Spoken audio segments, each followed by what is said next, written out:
আচ্ছা, দেখেন, তাহলে শুরু করি। গত ক্লাসে তো আমরা হচ্ছে দুইটা টপিক পড়ছিলাম, একটা হচ্ছে থিওরিলাইট সার্ভেইং, আর একটা হচ্ছে ইলেকট্রোম্যাগনেটিক ডিস্টেন্স মেজারমেন্ট বা ইডিএম। তো আজকে হচ্ছে দুইটা পড়লে আমাদের থিওরিটিক্যাল যে টপিক মিডের পরে মানে সেগুলো শেষ হয়ে যাবে আর কি।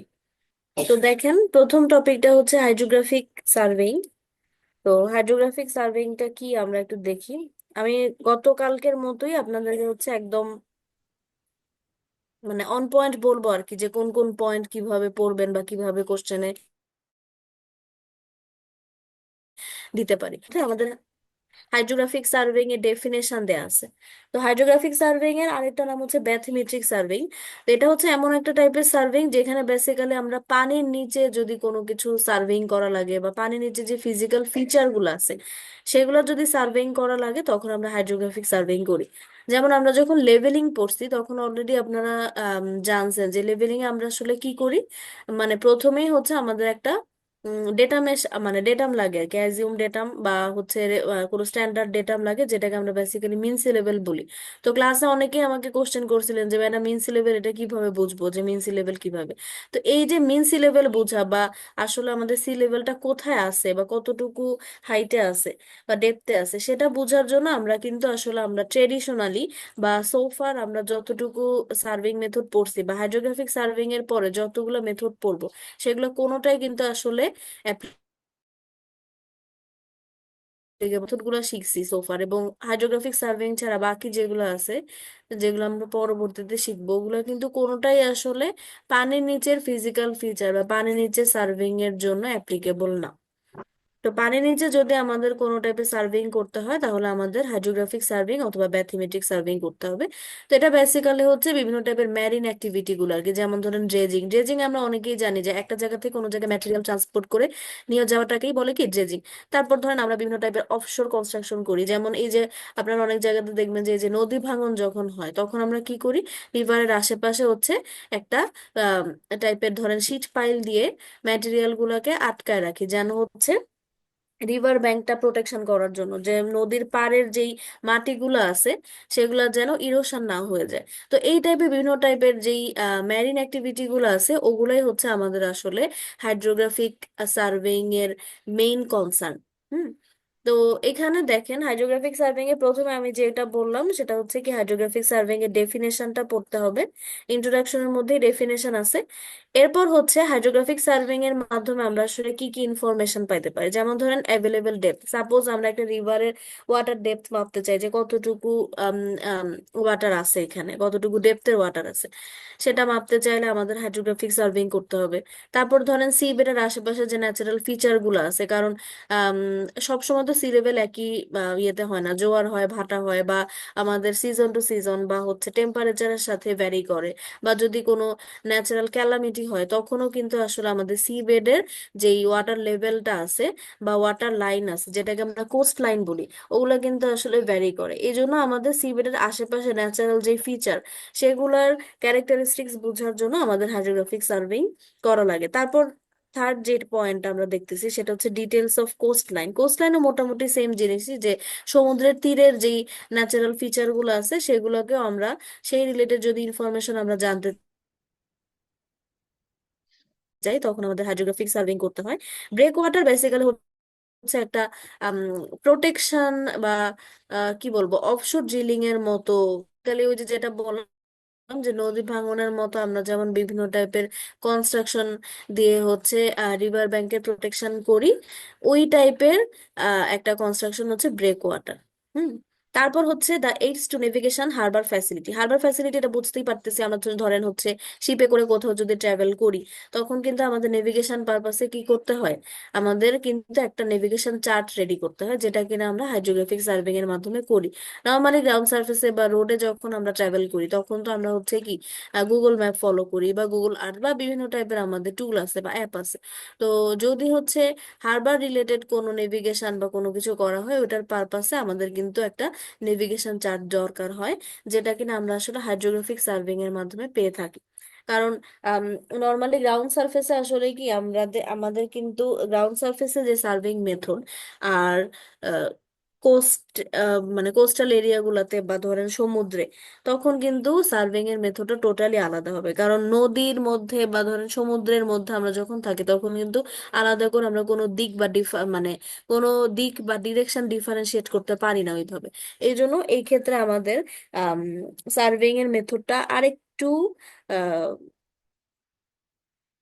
ক্রিটিক্যাল। নর্মালি কনভেনশনাল মেথডের তুলনায় আমাদের যেই হাইড্রোগ্রাফিক সার্ভেইং এর মেথড গুলা সেগুলো একটু ক্রিটিক্যাল, এবং এগুলো খুব কেয়ারফুলি আমাদের করতে হয়।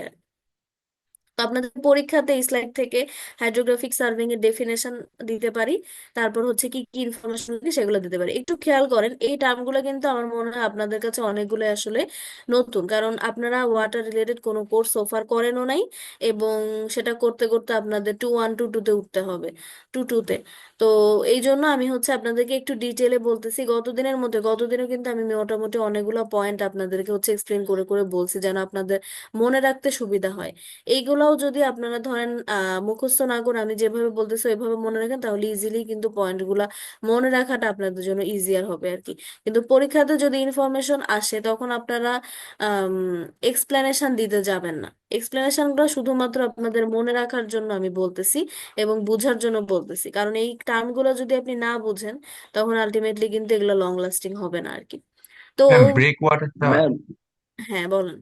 ম্যাম একটু কোস্টাল লাইনটা সম্পর্কে আরেকবার বলবেন? কোস্টলাইন হচ্ছে বেসিক্যালি সমুদ্রের তীর, মানে অনেকটা সি বেডের মতোই আর কি।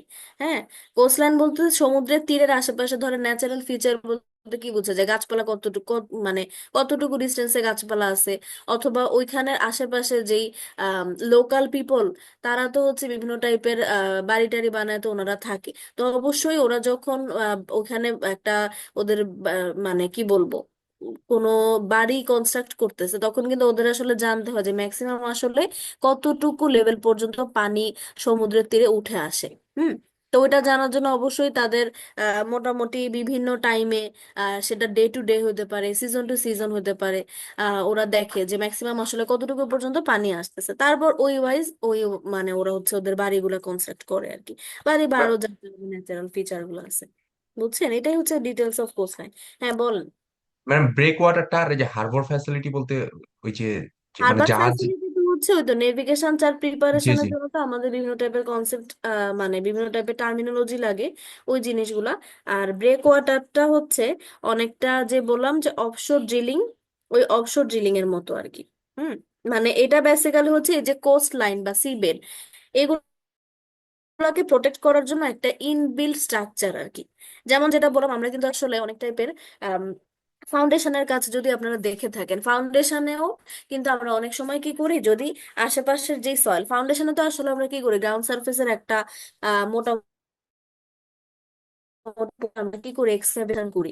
তো যদি আশেপাশে সয়েলের ক্যারেক্টারিস্টিক্স এরকম হয় যে ওর আসলে লোড ক্যারিং ক্যাপাসিটি কম, অথবা সয়েলের ক্যারেক্টারিস্টিক্স যদি এরকম হয় যে ও আসলে লোড আসলে লোডের আন্ডারে ভেঙে ভেঙে পড়বে, তখন আমরা কিন্তু ওখানে হচ্ছে শীট পাইল দিয়ে আশপাশের ম্যাটেরিয়াল গুলাকে প্রোটেক্ট করে রাখি। শীট পাইল হচ্ছে বেসিক্যালি একটা অনেকটা ঢেউটিনের মতো আর কি। মানে যদিও ক্যারেক্টারিস্টিক্স আলাদা, তারপর আপনাদেরকে রিলেট করার জন্য বলতেছি যে অনেক টাইপের ঢেউটিনের মতো একটু হচ্ছে কার্ভি থাকে। ওগুলা দিয়ে আমরা হচ্ছে আশেপাশের সয়েল গুলাকে প্রোটেক্ট করি।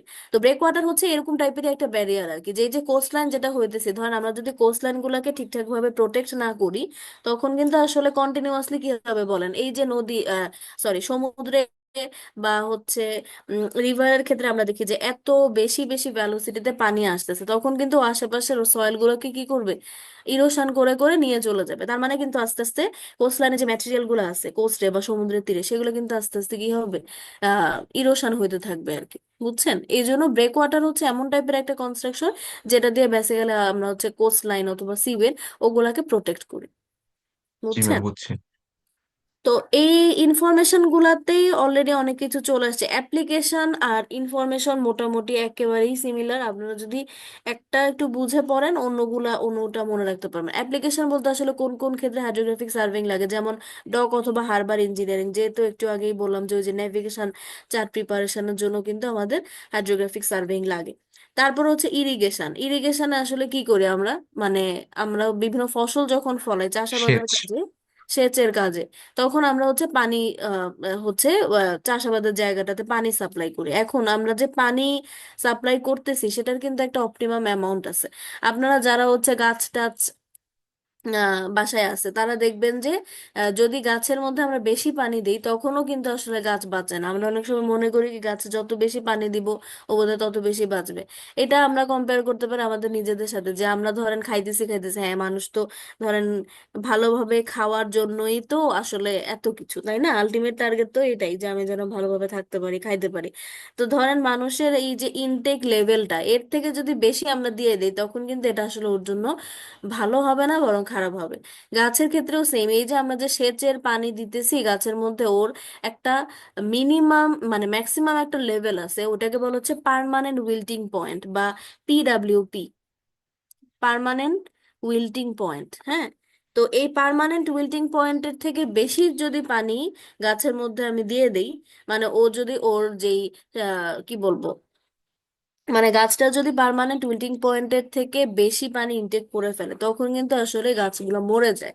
তো এই জন্য ইরিগেশনের জন্য আসলে কতটুকু পানি আমাদের লাগবে, অপটিমাম ওয়াটার আর কি, সেটা কিন্তু আমরা হাইড্রোগ্রাফিক সার্ভেইং এর মাধ্যমে বের করতে পারি। এটা আপনাদের ফোর্থ ইয়ার একটা কোর্স আছে ইরিগেশন, ও ওইখানে আপনারা এই রিলেটেড বিভিন্ন অঙ্ক টঙ্ক করবেন, তো ওগুলা জানতে পারবেন আর কি তখন।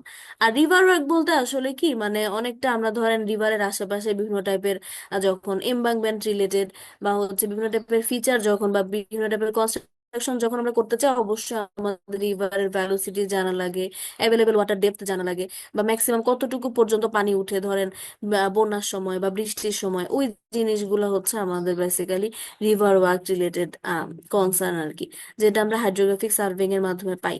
তারপর ওয়াটার পাওয়ারও সেম জিনিস, যে আমরা জানি যে ওয়াটার মানে পানির যে শক্তি সেটাকে ইউজ করে কিন্তু আমরা বিভিন্ন টাইপের কাজ করি। হ্যাঁ, তো এই যে যেমন যেমন যেমন ধরেন টারবাইন অথবা ইলেকট্রিসিটি পাই, তো কতটুকু ভ্যালোসিটিতে আসলে পানি আসতেছে বা কতটুকু হাইট থেকে পানি আসতেছে বা কতটুকু হাইটের বা ভলিউমের পানির মধ্যে কি পরিমাণ এনার্জি আমরা পাইতে পারি, ওই জিনিসগুলো হচ্ছে ওয়াটার পাওয়ারের মধ্যে ইনক্লুডেড, এবং এটাও হচ্ছে আমরা হাইড্রোগ্রাফিক সার্ভেইং এর মাধ্যমে আম, এই জিনিসগুলো বুঝি আর কি। আরেকটা হচ্ছে ফ্লাড কন্ট্রোল, এই যে আমাদের কন্টিনিউয়াসলি দেখা যায় বিভিন্ন টাইপের ফ্লাডিং হয়, তো এই ফ্লাডিং গুলাকে ফ্লাড কন্ট্রোল করার জন্য তো আসলে আমরা কিছু রেমেডি নেই, তারপরেও দেখা যায় আমাদের কিছু হিউম্যান অ্যাক্টিভিটির কারণে ওগুলা আম, আসলে আমাদের যে ফ্লাড কন্ট্রোল রিলেটেড যে স্ট্রাকচার গুলা সেগুলো আসলে কাজ করে না। যেমন আমরা আসলে রিভার ব্যাংক প্রোটেকশনের জন্য আমরা জিও ব্যাগ ইউজ করি। জিও ব্যাগ হচ্ছে কি আসলে এনভায়রনমেন্ট প্রোটেকশনের জন্য খুব ভালো একটা মেথড আর কি। হুম, তো ফ্লাড কন্ট্রোলের মতো মোটামুটি এই জিনিসগুলোই, যে আমরা আসলে বিভিন্ন টাইপের এমবাঙ্কমেন্ট প্রোটেকশন রিলেটেড যে কনস্ট্রাকশন গুলো করি সেগুলোর জন্য আমাদের হাইয়েস্ট ফ্লাড লেভেল জানতে হয়, বা কোন এরিয়াতে কতটুকু ফ্লাড আসতে পারে বা সেটার ইম্প্যাক্টটা কেমন হবে, ওই জিনিসগুলো হচ্ছে আমরা হাইড্রোগ্রাফিক সার্ভেইং এর মাধ্যমে জানি। আরেকটা হচ্ছে সুয়েজ ডিসপোজাল, এই যে আমাদের কন্টিনিউয়াসলি আমরা এতগুলা মানুষ ঢাকা সিটিতে বা ওভারঅল বাংলাদেশে আসি, আমাদের কিন্তু কন্টিনিউয়াসলি কি হইতেছে, অনেক অ্যামাউন্ট অফ ওয়াটার আসলে প্রডিউস হইতেছে, এবং সেগুলো বেসিক্যালি ওয়েস্ট ওয়াটার। তো এই ওয়েস্ট ওয়াটার গুলো মানে অনেক টাইপের ওয়েস্টই তো প্রডিউস হয়, ওয়েস্টের তো ক্লাসিফিকেশন আছে, যারা হচ্ছে এনভায়রনমেন্টাল ইঞ্জিনিয়ার তারা কিন্তু আসলে কি কি করে, এই টাইপের ওয়েস্ট ওয়াটার নিয়ে কাজ করে। মানে আসলে বিভিন্ন সেক্টর আছে, তো অনেকে এয়ার কোয়ালিটি নিয়ে কাজ করে, অনেকে হচ্ছে ওয়াটার কোয়ালিটি নিয়ে কাজ করে বা ওয়াটার ডিসপোজাল এগুলো নিয়ে কাজ করে।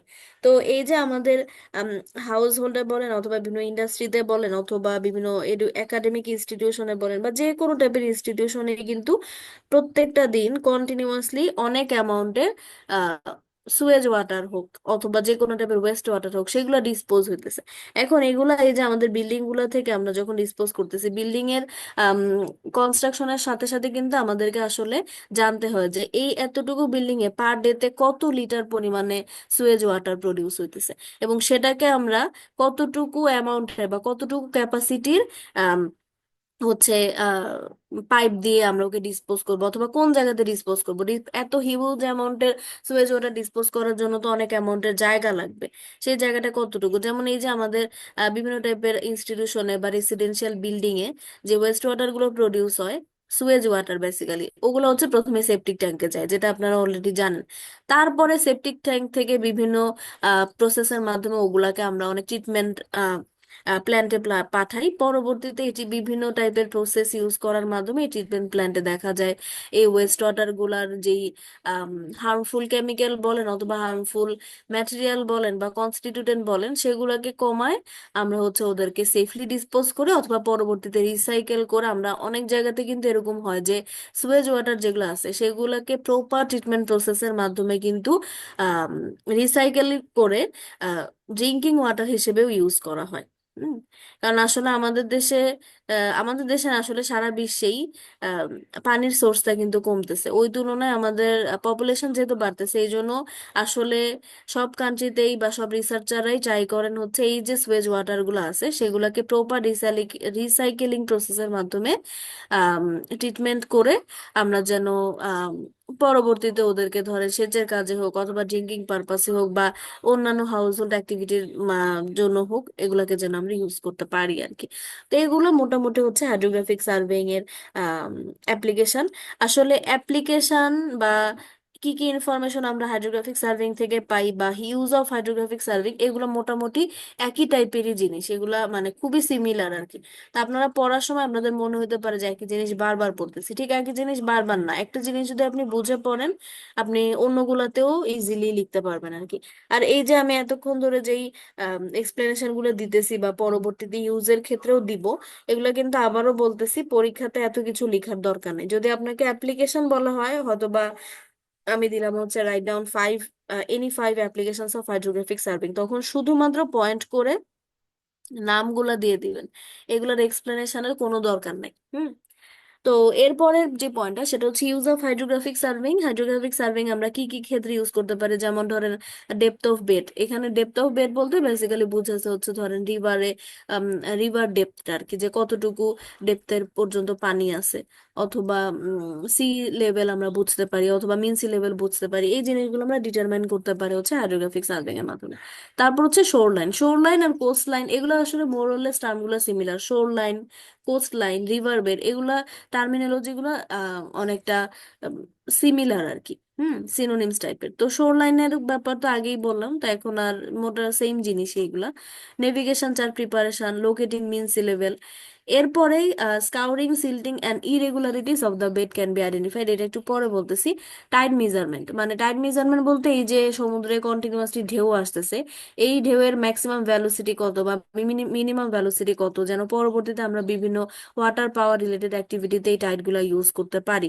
অথবা এই যে এত ভ্যালোসিটিতে টাইড আসলে সেটা রিভার বেডের যে ম্যাটেরিয়াল গুলো আছে সেগুলোর উপর কেমন ইম্প্যাক্ট পড়বে, এজন্য কিন্তু আমাদের টাইড মেজারমেন্ট লাগে। বেসিক্যালি টাইডাল ভ্যালোসিটি বা আরো কিছু টার্মিনোলজি আছে সেগুলো আর কি। তারপর হচ্ছে river and stream discharge measurement. Discharge আর হচ্ছে স্কাউরিং সিল্টিং ইরেগুলারিটিস, এই টার্মগুলো আমি একটু পরে বলতেছি, আগে একটু পয়েন্টগুলো শেষ করে নিই। River and stream discharge measurement, তারপর হচ্ছে massive structures like bridge, dam, harbour এগুলো প্ল্যান করার জন্য আমাদের হাইড্রোগ্রাফিক সার্ভেইং লাগে। যেমন এই যে আমাদের দেশে যে বিভিন্ন ব্রিজ হয়, ধরেন পদ্মা ব্রিজ হলো বা যমুনা রেলওয়ে ব্রিজ হলো, ওগুলা কিন্তু বেসিক্যালি পানির মধ্যে হয়েছে। তার মানে অবশ্যই ওগুলা কনস্ট্রাকশন করার জন্য যে এই যে আমাদের এতগুলা পাইল আমরা হচ্ছে রিভারের মধ্যে বসাইছি, পদ্মা নদীতে বসাইছি বা যমুনা রিভারে বসাইছি, আমাদের অবশ্যই বুঝতে হবে যে এই পাইলগুলো আসলে এক্সিস্টিং যে ওয়াটারটা আছে সেটার মধ্যে কতটুকু পরিমাণে লোড নিতে পারে, ওর ক্যারেক্টারিস্টিক্সে কি টাইপের চেঞ্জ হয় এই ওয়াটারের প্রেজেন্সের কারণে। ওই জিনিসগুলো প্ল্যান করার জন্য কিন্তু আমাদের হাইড্রোগ্রাফিক সার্ভেইং জরুরি। এখন আসে হচ্ছে যেই দুইটা পয়েন্ট আমি বাদ দিলাম, যে river and stream discharge management. Discharge বলতে আসলে বেসিক্যালি রিভার ফ্লো বোঝায়, মানে ডিসচার্জকে কিউ দিয়ে প্রকাশ করে, ইউনিটটা হচ্ছে মিটার কিউব পার সেকেন্ড। মানে পার সেকেন্ডে কত মিটার কিউব পানি আসলে ফ্লো হইতেছে বা কোন একটা পাইপ দিয়ে বের হইতেছে সেটাই হচ্ছে ডিসচার্জ, এবং এটার ইউনিট হচ্ছে মিটার কিউব পার সেকেন্ড। তো এই টাইপের ডিসচার্জ মেজারমেন্ট মানে হাইড্রোগ্রাফিক সার্ভেইং এ আপনি আর কিছু করেন না করেন, আলটিমেট টার্গেটই হচ্ছে আপনি ডিসচার্জ বের করতে হবে, মানে কতটুকু পার সেকেন্ডে কতটুকু পরিমাণে পানি ফ্লো হয়েছে সেটা আপনাদের আলটিমেটলি বের করতে হবে। এটা হচ্ছে হাইড্রোগ্রাফিক সার্ভেইং এর একদম মেইন পারপাস। দেখবেন যে ঘুরে ফিরে অনেক কিছু করছেন কিন্তু আলটিমেটলি আপনার বের করতে হইতেছে ডিসচার্জ। হুম। তো এটা হচ্ছে হাইড্রোগ্রাফিক সার্ভেইং এর একটা ইউজ। আরেকটা হচ্ছে scouring silting and irregularities of the bed can be identified, এটা আপনারা খুব ইজিলি বুঝবেন। ধরেন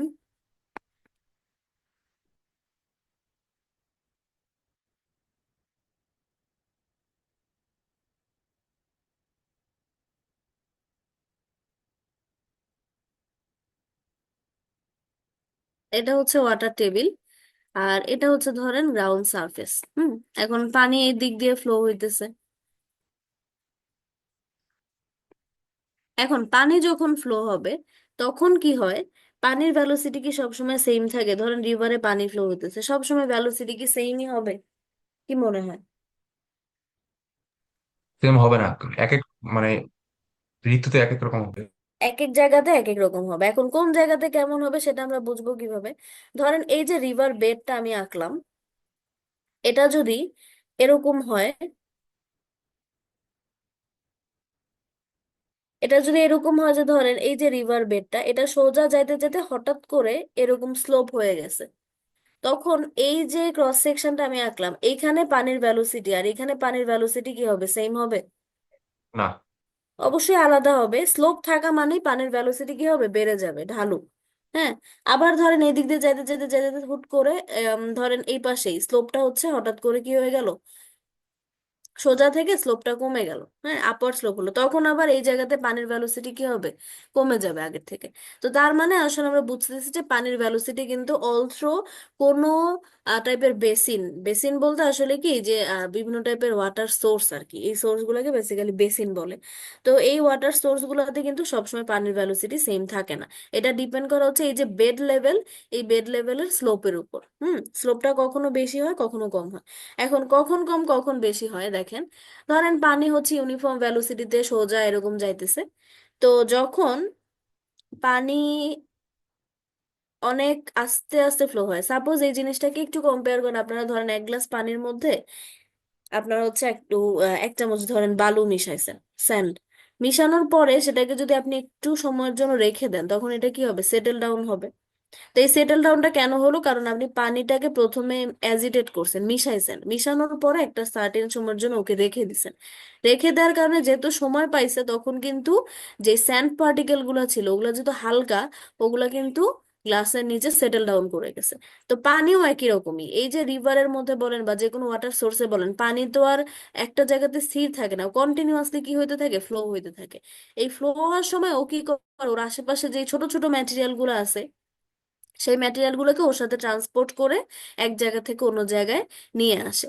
এখন ধরেন ও যেই জায়গাতে আসলো ওই জায়গায় যদি ভ্যালোসিটিটা একটু কম থাকে, মানে পানিটা যদি কম্পারেটিভলি হচ্ছে একটু কম ভ্যালোসিটিতে ফ্লো হয়, তখন ওর মধ্যে যেই ছোট ছোট স্যান্ড পার্টিকেল গুলা বা ছোট ছোট যে পার্টিকেল গুলো ছিল সেই পার্টিকেল গুলো কি হবে বলেন? সেটেল ডাউন হবে। সেটেল ডাউন হলে ধর এই জায়গাতে সেটেল ডাউন হলো, তখন এই জায়গাতে কি হবে? নতুন করে ম্যাটেরিয়াল জমবে, তাই না? ম্যাটেরিয়াল জমে রিভার বেডটা কি হবে?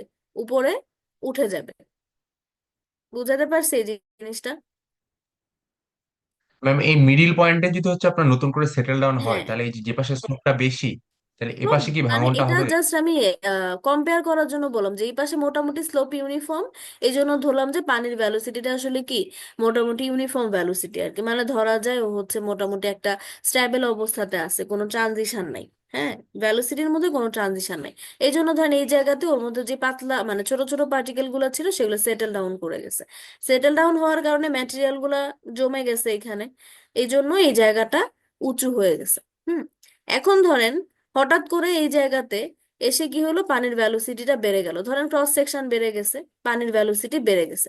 ভ্যালোসিটি বেড়ে গেলে কি হবে? পানির ধরেন অনেক বেশি ভ্যালোসিটি আসলো, তখন ও এই যে রিভার বেডে যে ম্যাটেরিয়াল গুলো আছে সেই ম্যাটেরিয়াল গুলোকে কি করবে? নিজের সাথে ট্রান্সপোর্ট করে নিয়ে চলে আসবে না?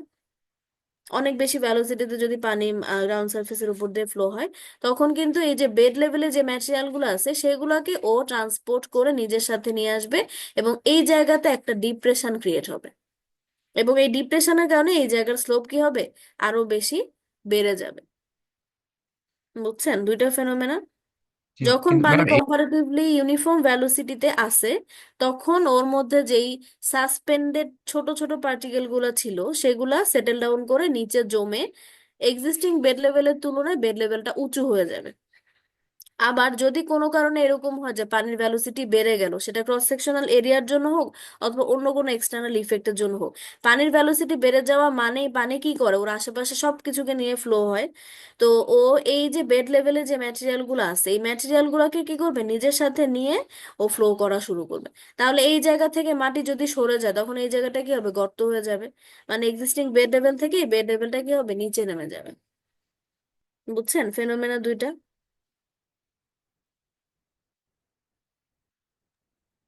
জি ম্যাম। এখন এখানে এই যে যে জায়গাতে ম্যাটেরিয়াল ডিপোজিট হলো এটাকে বলা হচ্ছে সিল্টিং। এই যে এই টার্মটা সিল্টিং। আর যেই জায়গা থেকে পানি ম্যাটেরিয়ালটা নিয়ে ফ্লো হলো সামনে, ওটাকে বলা হচ্ছে স্কাউরিং। এবং এই সিল্টিং আর স্কাউরিং এর কারণে কিন্তু বেড লেভেলের মধ্যে একটা কি দেখতেছি আমরা, ইরেগুলারিটিস দেখতেছি। মানে ওই ইউনিফর্ম নাই, আর কোথাও উঁচু কোথাও নিচু হয়ে ওর স্লোপটা চেঞ্জ হয়ে গেছে। বুঝছেন? তো এই যে সিল্টিং, কোথায় সিল্টিং হয়েছে বা কোথায় স্কাউরিং হয়েছে, এগুলা কিন্তু আসলে আমরা এক্সিস্টিং বেড লেভেল থেকে বুঝি। যেমন ধরেন আপনি যদি পার্টিকুলার এই জায়গাতে হচ্ছে ওয়াটার ডেপথ মাপেন, ওয়াটার ডেপথ মাপলে কি হবে, আপনি ধরেন দেখলেন হচ্ছে 2 মিটার, এই জায়গাতে দেখলেন হচ্ছে 5 মিটার, অন এভারেজ আপনি দেখলেন এখানে হচ্ছে পানি লেভেল 4 মিটার, তারপরে আপনি বুঝতে পারতেছেন যে এভারেজের তুলনায় পানির বেড লেভেল এখান থেকে কি বেশি, তার মানে এখানে কি হয়েছে, সিল্টিং হয়েছে। আবার এই জায়গাতে হচ্ছে এভারেজের তুলনায় আহ বেড লেভেল বেশি, তার মানে 5 মিটার, 4-এর থেকে বেশি, তাহলে এখানে কি হবে, স্কাউরিং হবে আর কি। প্রথম ক্ষেত্রে হয়েছে এভারেজের থেকে কমে গেছে বেড লেভেল 2 মিটার, তার মানে এখন অবশ্যই বেড লেভেলটা একটু উপরে। উপরে হয়েছে কেন, অবভিয়াসলি সিল্টিং এর জন্য। আর এই ক্ষেত্রে সেকেন্ড যে ক্রস সেকশনটা আমি আঁকলাম যে 5 মিটার ডেপথে, ওইখানে বেসিক্যালি কি হয়েছে, এভারেজের তুলনায় পানির ডেপথটা বেশি, তাহলে এখানে হয়েছে স্কাউরিং। হুম। এবং সিল্টিং আর স্কাউরিং এর কারণে হচ্ছে রিভার বেডের মধ্যে একটা ইরেগুলারিটিস তৈরি হয়েছে। তো এগুলাও আমরা হচ্ছে কিসের মাধ্যমে বুঝতে পারি, হাইড্রোগ্রাফিক সার্ভেইং এর মাধ্যমে। ইউজ গুলা কি বুঝতে পারছেন, এই সিল্টিং স্কাউরিং অনেকগুলো নতুন নতুন টার্ম কিন্তু পাইলেন, ডিসচার্জ আছে, সিল্টিং স্কাউরিং আছে।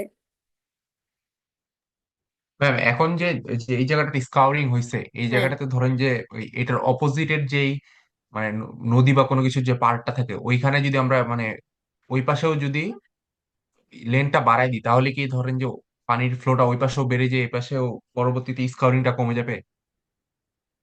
স্কাউরিং এটা মানে স্কাউরিং কমার ব্যাপার না, বুঝছেন, মানে আলাদা করে যে আমরা স্কাউরিং কমাইতে পারি জিনিসটা তা না, এটা কিন্তু একেবারেই ন্যাচারাল। আসলে রিভারের মধ্যে দিয়ে ওয়াটার ফ্লো কিভাবে হবে সেটা কিন্তু আসলে আমরা খুব বেশি রেগুলেট করতে পারি না কখনো। হ্যাঁ, মানে ব্রেক ওয়াটার টাইপের কোনো টাইপের স্ট্রাকচার ছাড়া আমরা কিন্তু আসলে এগুলোকে রেগুলেট করতে পারি না। তো স্কাউরিং এর কথা যেটা বলতেছেন, আমি মানে ঠিক ক্লিয়ার না। এই যে ক্রস সেকশনটা আমি আঁকলাম এটা কিন্তু নদীর লেন্থ ওয়াইজ। হুম। তো বেড লেভেলের যে কোনো জায়গাতে স্কাউরিং হতে পারে, হুট করে পানির ভেলোসিটি বেড়ে গেলে ওই জায়গাতে কি হতে পারে, স্কাউরিং হতে পারে আর কি। মানে বলতে চাচ্ছি যে জায়গাটাতে স্কাউরিং হয়েছে এই যে পাঁচ হুম। মিটার এই সাইডটাতে লেন্থ ওয়াইজ, হুম। তো হুম। ধরেন যে এই পাশে বসতি আছে, এখন আমরা ওই যে ওই পাশ দিয়ে ভ্যালোসিটিটা পাস পাস করবো যেন এই পাশে হ্যাঁ, এটা যদি কোনো টাইপের কন্ট্রোল স্ট্রাকচার দিয়ে করা যায় তাহলে তো স্কাউরিং কম হ্যাঁ হবেই। ওই হ্যাঁ। পাশে চার্জারটা ধরেন যে শেষ। ভ্যালোস চার্জারটা আমার ইয়ার দিকে নাও। বলেন। হ্যাঁ, ওইটাই আর কি, বিভিন্ন টাইপের কন্ট্রোল স্ট্রাকচার দিয়ে যদি আমরা করতে পারি তাহলে অবশ্যই ওটাকে রেগুলেট করা সম্ভব। হুম। এখন পরের স্লাইডে যাই। তাহলে এই স্লাইড থেকে বুঝতে পারতেছেন অ্যাপ্লিকেশন ইউজ গুলো পড়তে হবে যেভাবে আছে ঠিক ওইভাবেই। হুম। এরপর হচ্ছে preliminary steps in hydrographic surveying, এটাতে আমি খুব বেশি সময় নিব না, আমি খুবই বেসিক ভাবে আপনাদেরকে বলি। হাইড্রোগ্রাফিক সার্ভেইং এর একদম প্রিলিমিনারি স্টেপ গুলো হচ্ছে 3টা স্টেপ। প্রথমে হচ্ছে রিকনাইসেন্স। রিকনাইসেন্স এর কথা আপনাদেরকে মনে হয় একটু বলছিলাম, তাই না? মানে অ্যাকচুয়াল সার্ভিং শুরু করার আগে আমাদের একটা প্রিলিমিনারি সার্ভিং করতে হয়। যেমন ধরেন আমরা নর্মালি ট্রেডিশনাল মেথডে আপনি শুরুর দিনই সাইটে চলে গেছেন সার্ভিং করবেন, আপনি তো জানেনই না যে ওই জায়গাতে কোন টাইপের সার্ভিং মেথড অ্যাপ্লিকেবল বা কোন টাইপের সার্ভিং মেথড ইউজ করলে আপনার জন্য কাজটা ইজিয়ার হবে।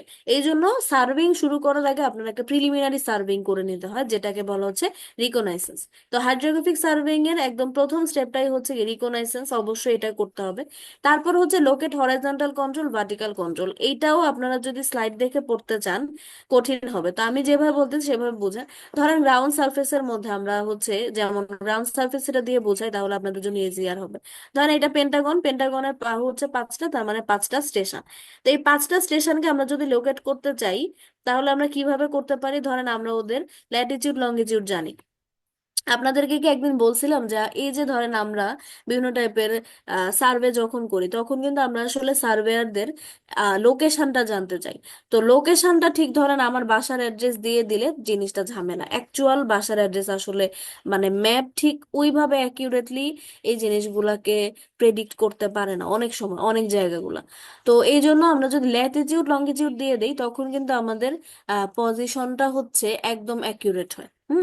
তো এই যে আমরা ধরেন পাঁচটা ইয়ে আঁকলাম গ্রাউন্ড সার্ফেসের মধ্যে যে পাঁচটা স্টেশন, এই পাঁচটা স্টেশনের লোকেশন কোথায় সেটা যদি আমরা একদম পারফেক্টলি নোট করতে চাই তখন আমরা ওদের ল্যাটিটিউড লঙ্গিটিউড বুঝলেই কিন্তু হয়ে যাবে যে হ্যাঁ ও ল্যাটিটিউড এত লঙ্গিটিউড এত, তাহলে আমি হরাইজন্টালি এতটুক যাব ভার্টিক্যালি এতটুক যাব ওই পয়েন্টটা পেয়ে যাব। তো হাইড্রোগ্রাফিক সার্ভেইং এর ক্ষেত্রেও ধরেন আপনি হচ্ছে কোনো একটা, এইটা আবারও একটা রিভারের ক্রস সেকশন আমি আঁকতেছি। ধরেন রিভারের উপরে আমি আসি নৌকা নিয়ে। এখন এটা টপ ভিউ ধরেন আঁকলাম, এটা হচ্ছে টপ ভিউ উপরেরটা। আর এটা হচ্ছে ক্রস সেকশন আর কি। এখন ধরেন এই জায়গায় আমি হচ্ছে রিভার ডেপথ মাপবো। এটা কিন্তু টপ ভিউ, খেয়াল করেন এই জায়গাতে রিভার ডেপথ মাপবো সেটা ধরেন এইখানে। এখন আপনার লোকেট করে দিতে হবে না যে এই পয়েন্টটা আসলে কোথায় আছে। তো এই পয়েন্টটা লোকেট করার জন্য আমাদের কিন্তু বিভিন্ন টাইপের হাইড্রোগ্রাফিক সার্ভেইং এর মেথড আছে। তো এইগুলাকে ধরেন আমি হরাইজন্টালি যেটা ভার্টিক্যাল সার্ফেসের ক্ষেত্রে স্টেশনগুলোর, সরি ভার্টিক্যাল সার্ফেস বলতেছি, গ্রাউন্ড সার্ফেসের ক্ষেত্রে যেটা বললাম যে স্টেশনগুলোর ক্ষেত্রে আমরা ল্যাটিটিউড লঙ্গিটিউড যদি বলি যে হরাইজন্টালি আমি এতটুকু যাব ভার্টিক্যালি এতটুকু যাব, গেলে এই পয়েন্টটা পাবো। তো রিভারের ক্ষেত্রেও বা সি লেভেলের ক্ষেত্রেও সেম জিনিস, এখানে যদি আমরা একটা পার্টিকুলার পয়েন্টকে হচ্ছে ফিক্স করি যে এই পয়েন্টে আমি হচ্ছে ওয়াটার ডেপথ মাপতে চাই, তখন আমরা ওদের হরাইজন্টাল ডিস্টেন্স আমাদের নোট করা লাগবে বা ভার্টিক্যাল ডিস্টেন্স আমাদের লোকেট করা লাগবে। এই দুটো লোকেট করার মাধ্যমে কিন্তু আমরা ইজিলি পয়েন্টটাকে পেয়ে যাব। তারপর হচ্ছে বিভিন্ন মেথডের মাধ্যমে আমরা আমাদের যা যা এক্সপেক্টেড ভ্যারিয়েবল সেগুলো পাবো। তো preliminary steps in hydrographic surveying হচ্ছে তিনটা। প্রথমেই হচ্ছে রিকনাইসেন্স। এখানে রিকনাইসেন্সটা বলা আছে যে মেইন সার্ভে শুরু করার আগে সার্ভেটাকে ফ্যাসিলিটেট করার জন্য বা সাকসেসফুলি আমরা বিভিন্ন টাইপের মেথড অ্যাপ্লাই করতে পারবো কিনা সেটা বোঝার জন্য আমাদের প্রিলিমিনারি একটা সার্ভেইং করে নিতে হয়, যেটাকে বলা হচ্ছে রিকনাইসেন্স।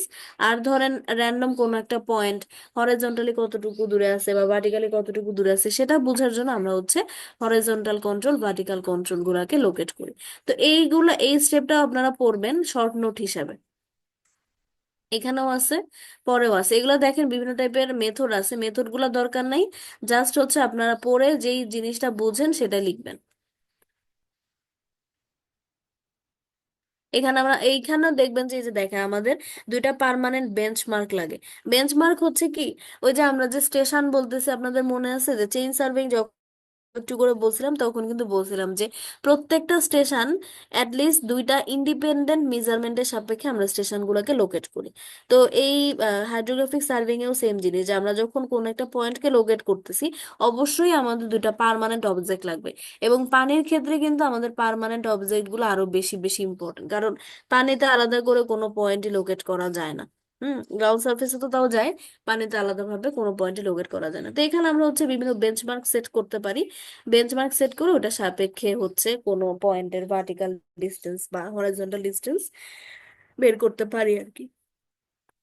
তো এগুলা দরকার নাই। লোকেটিং হরাইজন্টাল কন্ট্রোলের মধ্যে যেই বিভিন্ন টাইপের মেথড গুলো বলছে এগুলো দরকার নেই, জাস্ট কি হয় এক দুই লাইনের মধ্যে আপনারা হচ্ছে এই তিনটা পয়েন্টের শর্ট নোট গুলো একটু দেখে নিয়ে বুঝতে পারছেন। জি ম্যাম। এখন আসতেছে হচ্ছে sounding. Sounding in hydrographic surveying, sounding বলতে আসলে কি ওই যে যেটা বললাম যে আমরা হচ্ছে ওয়াটার লেভেল বুঝতে পারি যে মেথডের মাধ্যমে, সেটাই হচ্ছে আমাদের সাউন্ডিং। এবং আহ, ওই যে যেটা বললাম যে হাইড্রোগ্রাফিক সার্ভেইং এর প্রথমেই ডিসচার্জ দেখেন মিটার কিউব। ধরেন আপনি, আমি যদি একটা রিভার আঁকি, এটা হচ্ছে রিভারের ক্রস সেকশন। ক্রস সেকশন এই লেভেল পর্যন্ত পানি আছে, আপনি জানতে চান এতটুকুর মধ্যে কতটুকু ডিসচার্জ হবে। তাহলে প্রথমেই আপনার জানতে হবে কি যে এই রিভারের মধ্যে কতটুকু পরিমাণে পানি ক্যাপাসিটি ওর আছে। হুম তো এই ক্যাপাসিটি কিভাবে বের করবেন, এই যে ক্রস সেকশনাল এরিয়া ইনটু কি হবে রিভারের লেন্থ। ধরেন রিভারের লেন্থটা হচ্ছে এই যে এতটুক, আর এটা হচ্ছে ক্রস সেকশনাল এরিয়া। তাহলে ক্রস সেকশনাল এরিয়াটা কি এখানে রেক্টেঙ্গুলার, আর ওটাকে লেন্থ দিয়ে গুণ দিলে আমাদের কি লাগবে, কি পেয়ে যাব, পানির ভলিউম পেয়ে যাব। তারপর সেটাকে আমরা সময় দিয়ে ডিভাইড করে দিলেই কিন্তু ডিসচার্জ চলে আসলো। এখন এইখানে এই যে পানির ডেপথটা, এই ডেপথটা তো আপনার লাগবে। এই ডেপথটা আমরা বের করবো হচ্ছে সাউন্ডিং এর মাধ্যমে। মানে হাইড্রোগ্রাফিক সার্ভেইং এর একদম বেসিক দুইটা এলিমেন্টের মধ্যে মেইন হচ্ছে একটা ওয়াটার ডেপথ বের করা, আর একটা হচ্ছে ডিসচার্জ বের করা। বেসিক্যালি ওয়াটার ডেপথ বের করার পরে আমরা হচ্ছে ডিসচার্জটা আমরা বের করি আর কি। তো সাউন্ডিং আরো অনেক কাজে লাগে, যেমন ধরেন এই যে সিল্টিং স্কাউরিং। সিল্টিং স্কাউরিং আসলে বাই ডিফল্ট কি, যেটা বললাম যে ওয়াটার ডেপথ বের করার মাধ্যমে আমরা বুঝি যে কোথায় সিল্টিং হয়েছে বা কোথায় স্কাউরিং হয়েছে আর কি। তো সাউন্ডিং এর ডেফিনেশনটা পড়বেন।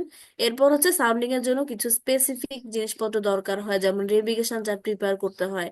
তারপর হচ্ছে কতটুকু পরিমাণে পানি ড্রেজ করতে হবে। ড্রেজিং বলতে কি বোঝায়, ধরেন এই যে আমি আপনাদেরকে সিল্টিং বা স্কাউরিং এর কথা যে বললাম, যে সিল্টিং হইতে হইতে রিভার বেড যদি অনেক উপরে উঠে যায়, তখন কিন্তু আসলে স্কাউরিং এর পরিমাণও বাড়বে, একটু খেয়াল করেন।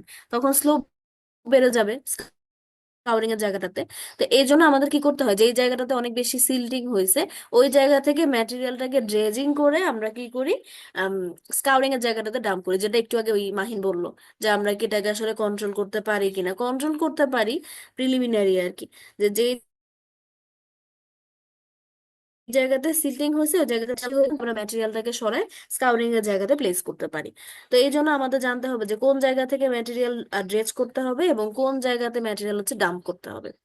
এবং আমাদের বিভিন্ন টাইপের ব্রেক ওয়াটার, ব্রেক ওয়াটারের কথা তো বললামই। ব্রেক ওয়াটারের সিনোনিমস হচ্ছে বেসিক্যালি ওয়ার্পস, সি ওয়ালস, এই জিনিসগুলো। মানে এগুলো আসলে হচ্ছে মানে ব্যারিয়ার টাইপের স্ট্রাকচার বা কন্ট্রোল স্ট্রাকচার আর কি, যেটা কিনা হচ্ছে আমাদের কোস্ট লাইন অথবা সি লাইন এগুলোকে প্রোটেক্ট করার জন্য আমরা কনস্ট্রাক্ট করে থাকি।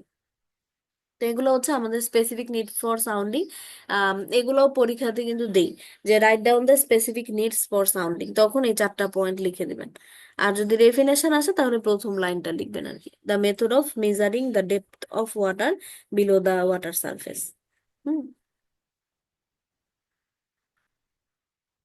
এরপরে সাউন্ডিং এর একটা অ্যাডভান্স ইকুইপমেন্ট আছে। ইকুইপমেন্টটা হচ্ছে মোটামুটি এরকম আর কি। তো এটা একটু চাইলে দেখতে পারেন, একটা ফ্লোটিং ভেসেল টাইপের আর কি, এয়ার টাইট। এখানে আমরা বিভিন্ন টাইপের সিগন্যাল পাঠাই, সিগন্যাল পাঠায় পরবর্তীতে আমরা হচ্ছে এখানে মানে ওয়াটার ডেপথটা বের করি আর কি। তো এটা খুব বেশি পরীক্ষার জন্য ইম্পর্টেন্ট না, এমনিতে দেখতে পারেন। আমাদের মেইনলি লাগবে হচ্ছে এই যে সাউন্ডিং এর ইকুইপমেন্ট, এই স্লাইডটা, যে সাউন্ড বোট লাগে, সাউন্ডিং পোল ও রড লাগে, আর লিড লাইন লাগে। আসলে সাউন্ডিং বোট তো আমাদের লাগবেই, কারণ আমরা তো হচ্ছে ফ্লোট করে করেই এই ডেটাগুলো নেই। তো দেখেন এটা হচ্ছে ধরেন সাউন্ডিং বোট। এরপরে সাউন্ডিং পোল অর রড আর লিড লাইন, এই দুইটা জিনিস আসলে সবসময় কাজে লাগে না। খেয়াল করেন এই যে এই ছবিটা, এই ছবিটার মধ্যে আমরা দেখতেছি এই যে স্কেলের মতো একটা জিনিস, এটাই হচ্ছে আমাদের সাউন্ডিং পোল অর রড। এবং এটার লেন্থটা basically finite length, sorry, finite length. Finite length বলতে কি বোঝায়, মানে ধরেন এটা হয়তো বা কতটুকুই হতে পারে, রিভার বেড যতটুকু ধরেন 50 মিটার বা 20 মিটার বা 100 মিটার এরকম টাইপের হতে পারে। তো যেই জায়গাতে পানির ডেপথ কম বা এই সাউন্ডিং পোল অথবা রডের লিমিটের মধ্যে আছে, ওই জায়গাতে তো আমরা ইজিলি হচ্ছে পেয়ে যাইতেছি। কিন্তু একটু ডিপ যে জায়গাগুলো, মানে যেই জায়গাতে আসলে ওয়াটার লেভেল অনেক বেশি, ওই জায়গাতে আসলে সাউন্ডিং পোল কাজে লাগে না। আমরা যদি দেখি যে এই সাউন্ডিং পোল দিয়ে ওয়াটার ডেপথ বের করার আগেই হচ্ছে সাউন্ডিং পুল নিজেই পুরোপুরি ইমার্জড হয়ে গেছে বা ডুবে গেছে, তখন কিন্তু আসলে ওটাতে আমাদের কোনো কাজ নাই, তার মানে ওটা আসলে লিমিটের বাইরে চলে গেছে।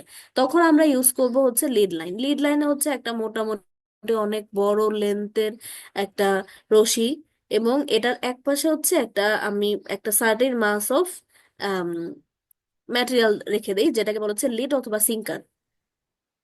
আমি যখন পানিতে এই জিনিসটাকে ছাড়বো, তখন এই লিড অথবা সিঙ্কারের গ্র্যাভিটির কারণে কি হবে, এটা একদম খাড়া নিচের দিকে পড়বে। এবং আমি কি করতে পারি, যতটুকু পরিমাণে পানি আসলে রোপের মধ্যে উঠছে সেটাকে মার্ক করে পরবর্তীতে ওটাকে আমরা মেজার করে বের করতে পারি যে এই জায়গাতে আসলে অ্যাভেলেবেল ওয়াটার ডেপথ কত। তো এই স্লাইডটা আমাদের জন্য ইম্পর্টেন্ট। সাউন্ডিং ইকুইপমেন্ট যদি আসে 3টা দিবেন, এবং 3টা দিয়ে আমি যেভাবে এক্সপ্লেন করতে করে বললাম আর কি, ওইভাবে করে এক্সপ্লেন করে দিবেন যে কোনটা কোন ক্ষেত্রে ইউজ হয়। সাউন্ডিং বোর্ড তো আসলে লাগেই, সাউন্ডিং পোল অথবা রড যদি কম্পারেটিভলি কম ডেপথে ওয়াটার যদি হয়, তখন ওই জায়গাতে সাউন্ডিং পোল অথবা রড, আর বেশি ডেপথ যদি হয় তখন ওই জায়গাতে হচ্ছে লিড লাইন কাজে লাগে। আর যে এই ছবিটা চাইলে দিয়ে দিতে পারেন। হুম। এটা কত ছবিটা মার্কের জন্য আসতে পারে? থিওরি আপনাদের কোনোটাই 5-6 মার্কসের বেশি আসবে না, বুঝছেন। এখন কতটুকু দিবেন বা কি দিবেন বা ছবি দিবেন বা কতটুকু ডিটেল দিবেন সেটা টোটাল মার্কস এর উপর দেখে বুঝবেন আর কি। মানে কোনোটাই বলতে পার থিওরি আর কি, পার থিওরি কোনোটাই আপনাদের ইয়ের বেশি, কিন্তু শেষ করে নিটের ছাড়ে যাচ্ছে। আমি আসছি তো বাসে দিচ্ছি।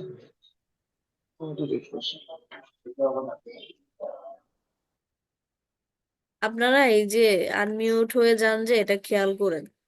হুম। তো এরপরের স্লাইডটা দেখেন, ফ্যাথোমিটার। ফ্যাথোমিটার হচ্ছে বেসিক্যালি একটা ইকো সাউন্ডিং ইনস্ট্রুমেন্ট। এটাও আমাদের আসলে ধরেন অনেক বেশি ডেপথ, যে জায়গাতে আসলে সাউন্ডিং এর যে ইকুইপমেন্ট গুলা যেমন সাউন্ডিং পোল অথবা সাউন্ডিং রড বা লিড লাইন এগুলা কাজ করতেছে না, তখন আমরা কি করতে পারি, বিভিন্ন টাইপের ওয়েভ পাঠাইতে পারি বা ইকো সাউন্ডিং ইনস্ট্রুমেন্ট ইউজ করে ইকো পাঠাইতে পারি, যেটা কি না আসলে ট্রাভেল ব্যাক করে চলে আসবে। এবং এটা অনেকটা ইডিএম এর মতো আর কি। ইডিএম এর মনে আছে একটা কি ছিল, ইডিএম সোর্স ছিল আর একটা কি রিফ্লেক্টর ছিল। তো এইখানেও হুম। সেম জিনিস, আমরা এখানে একটা সোর্স থেকে ওয়েভ পাঠাবো বা ইকো পাঠাবো, ইকোটা ট্রাভেল ব্যাক করে মানে রিভার বেড়ে ট্রাভেল ব্যাক করে ও আবার চলে আসবে। তারপর মাঝখানে যে টাইমটা সেটা আমরা রেকর্ড করবো কিসের মাধ্যমে, স্টপ ওয়াচের মাধ্যমে। এবং পরবর্তীতে আমরা ভি ইকুয়ালস এফ ল্যামডা বা এস ইকুয়ালস ভিটি এই ফর্মুলাগুলো ইউজ করে আমরা হচ্ছে রিভারের ডেপথ অথবা সি ডেপথ ইজিলি বের করে ফেলতে পারবো। এরপরে যেটা হচ্ছে ফ্যাথোমিটারটা শর্ট নোট হিসেবে পড়েন, যেভাবে বললাম ওইভাবে মোটামুটি কি পয়েন্টগুলো লিখে দিলেই হবে। হাইড্রোগ্রাফিক সার্ভিং এর স্লাইডটা খুব ছোট এবং এখানে আসলে অনেক ইম্পর্টেন্ট জিনিসপত্র আছে আর কি, তো এগুলো একটু দেখেন। তারপর অ্যাঙ্গেল মেজারিং ইনস্ট্রুমেন্টে পড়ার কিছুই নাই, নর্মালি আমরা গ্রাউন্ড সারফেসে অ্যাঙ্গেল বোঝার জন্য বেসিক্যালি না, মানে রেফারেন্স লাইনগুলো নর্থ সাউথ ইস্ট ওয়েস্ট বোঝার জন্য আমরা ইউজ করি হচ্ছে কম্পাস। আর হাইড্রোগ্রাফিক সার্ভেইং এর ক্ষেত্রে কম্পাস ইউজ করা যায়, কিন্তু ওই ক্ষেত্রে আসলে মেইনলি কাজ করে হচ্ছে সেক্সটেন্ট। তো সেক্সটেন্টের এখানে বিভিন্ন টাইপের পোর্শন গুলো আছে, কনস্ট্রাকশন মানে কিভাবে কি পার্ট থাকে ওগুলো একটু দেখে নিতে পারেন, পরীক্ষার জন্য ইম্পর্টেন্ট না, জাস্ট ইনস্ট্রুমেন্টের নামটা ইম্পর্টেন্ট। হুম। এরপরে এগুলো দরকার নেই, method of locating sounding instrument এগুলো লাগবে না, এটাও লাগবে না, এটাও লাগবে না। মানে এখানে বেসিক্যালি স্টেপ কিভাবে আমরা সাউন্ডিং করতে পারি। তো আমরা কিন্তু গত স্লাইডে গতদিন আপনাদের যদি মনে থাকে আমি কিন্তু মেথড গুলা বাদ দিছিলাম কিভাবে করে। আমাদের মেইন যারা দরকার হচ্ছে কি করে, কেন করে, কোন ক্ষেত্রে এটার অ্যাপ্লিকেবিলিটি আর কি। তো দেখেন মডার্ন ইনস্ট্রুমেন্ট, কিছু মডার্ন ইনস্ট্রুমেন্ট আছে যেমন ধরেন যেই ক্ষেত্রে সাউন্ডিং ইনস্ট্রুমেন্টও কোনো কাজে লাগতেছে না অথবা ফ্যাথোমিটারও কোনো কাজে লাগতেছে না, ওই ক্ষেত্রে আমরা হচ্ছে কি করতে পারি, কিছু মডার্ন টেকনিক বা কি বিভিন্ন মডার্ন ইনস্ট্রুমেন্ট ইউজ করতে পারি। তো সেই মডার্ন ইনস্ট্রুমেন্টের একটা হচ্ছে এয়ারবর্ন লিডার ব্যাথিমেট্রি বা এএলবি, এই স্লাইডটাও ইম্পর্টেন্ট। শর্ট নোট হিসেবে আসতে পারে যে এএলবি হোয়াট ইজ বা ডিফাইন এএলবি অথবা এক্সপ্লেন এএলবি বা এক্সপ্লেন প্রিন্সিপালস অফ এএলবি, এরকম বিভিন্ন টাইপের আসতে পারে আর কি। তো এএলবিটা বেসিক্যালি কি, এখানে আমরা একটা সোর্স থেকে দুইটা ডিফারেন্ট টাইপের রে পাঠাই। সোর্সটা হচ্ছে এখানে আমরা কোনো সাউন্ডিং বোট ইউজ করি না, এখানে আমরা হচ্ছে এয়ারক্রাফট মানে পানির হাইট থেকে একটা সার্টেন লেভেল উপরে একটা এয়ারক্রাফট ফ্লোটিং অবস্থাতে মানে এয়ারক্রাফট থাকে, সেই এয়ারক্রাফট থেকে আমরা হচ্ছে দুই টাইপের রে পাঠাই। এবং এই রেগুলার মাধ্যমে আমরা কি করি, ওদের রিভার ডেপথ বের করি। তো এখানে প্রিন্সিপালটা একটু খেয়াল করি, এখানে দুই টাইপের লেজার ইউজ করা হয়, একটা হচ্ছে গ্রিন লেজার আর একটা হচ্ছে ইনফ্রারেড লেজার। তো গ্রিন লেজারটা কি মেজার করে, দুটাই কিন্তু আমরা কোথা থেকে পাঠাই, এয়ারক্রাফট থেকে একটা সোর্সের মাধ্যমে। পাঠানোর পরে কি হয়, গ্রিন লেজার যেটা সেটা কি ডিস্টেন্স মেজার করে একটু খেয়াল করেন, distance between aircraft and sea bottom.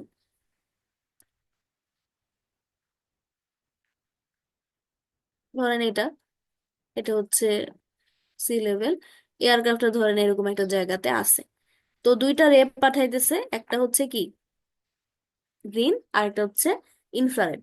তো গ্রিনটা কোন ডিস্টেন্স মেজার করে, the distance between aircraft and sea bottom. তার মানে এটা হচ্ছে আমার এয়ারক্রাফট, এটা হচ্ছে সি বটম, এটা আমার মেজার করতেছে কি গ্রিন লাইটটা বা গ্রিন লেজারটা।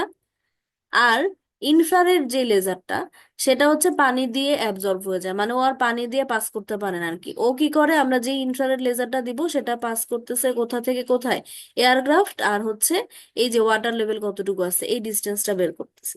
তাহলে এই দুইটা ডিস্টেন্স যদি আমি পেয়ে যাই, এই দুইটা ডিস্টেন্সের আম, যদি মাইনাস করে দিই বড়টা থেকে ছোটটা, তখন কিন্তু আমরা আসলে অ্যাভেলেবেল ওয়াটার ডেপথ পাইতেছি। বুঝতে পারছেন? তাহলে এখানে দুইটা লেজার আমরা পাঠাই, একটা হচ্ছে গ্রিন আর একটা হচ্ছে কি ইনফ্রারেড। এবং গ্রিনটা ডিস্টেন্স মেজার করে হচ্ছে distance between aircraft and sea bottom, আর ইনফ্রারেড যেটা সেটা ডিস্টেন্স মেজার করে between aircraft and water level বা সি সারফেস বা ওয়াটার সারফেস। তাহলে এই দুইটা ডিফারেন্সই হচ্ছে বেসিক্যালি আমার অ্যাভেলেবেল ওয়াটার ডেপথ। তো এটার মাধ্যমে এটা আসলে কি প্রসিডিউরটা আপনাদেরকে তো শর্ট নোট হিসাবে বলতেছি এবং খুবই সিম্পল করে বলতেছি। জিনিসটা তো এতটা সিম্পল না, কিন্তু মেইনলি ও এই প্রিন্সিপাল ফলো করে এলবিটা কাজ করে আর কি। হুম। এরপর আমাদের একদম ওয়াইডলি ইউজড একটা ইনস্ট্রুমেন্ট হচ্ছে জিপিএস। জিপিএস দিয়ে আসলে অনেক কিছুই করা যায়। যে জিপিএস দিয়ে আমরা টেম্পারেচার বুঝি, কোথায় টেম্পারেচারের কেমন ডিস্ট্রিবিউশন সেটা বুঝি। তারপর মানে জিপিএস এ বেসিক্যালি আমরা কি স্যাটেলাইটের মাধ্যমে সবকিছু করি আর কি।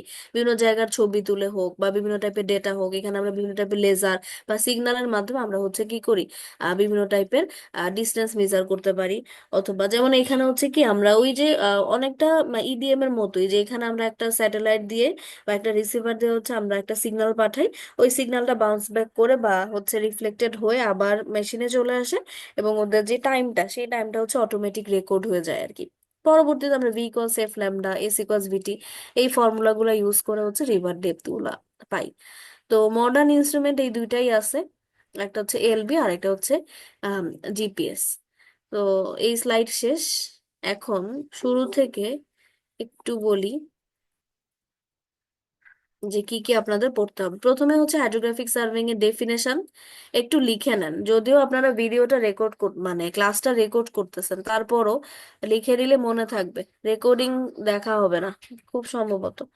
তো প্রথমে হচ্ছে হাইড্রোগ্রাফিক সার্ভেইং এর ডেফিনেশন, তারপর হচ্ছে হাইড্রোগ্রাফিক সার্ভিং এর ইউজ পড়বেন। এরপর হচ্ছে ডেফিনেশন, কি কি ইনফরমেশন আমরা হাইড্রোগ্রাফিক সার্ভিং থেকে পাই।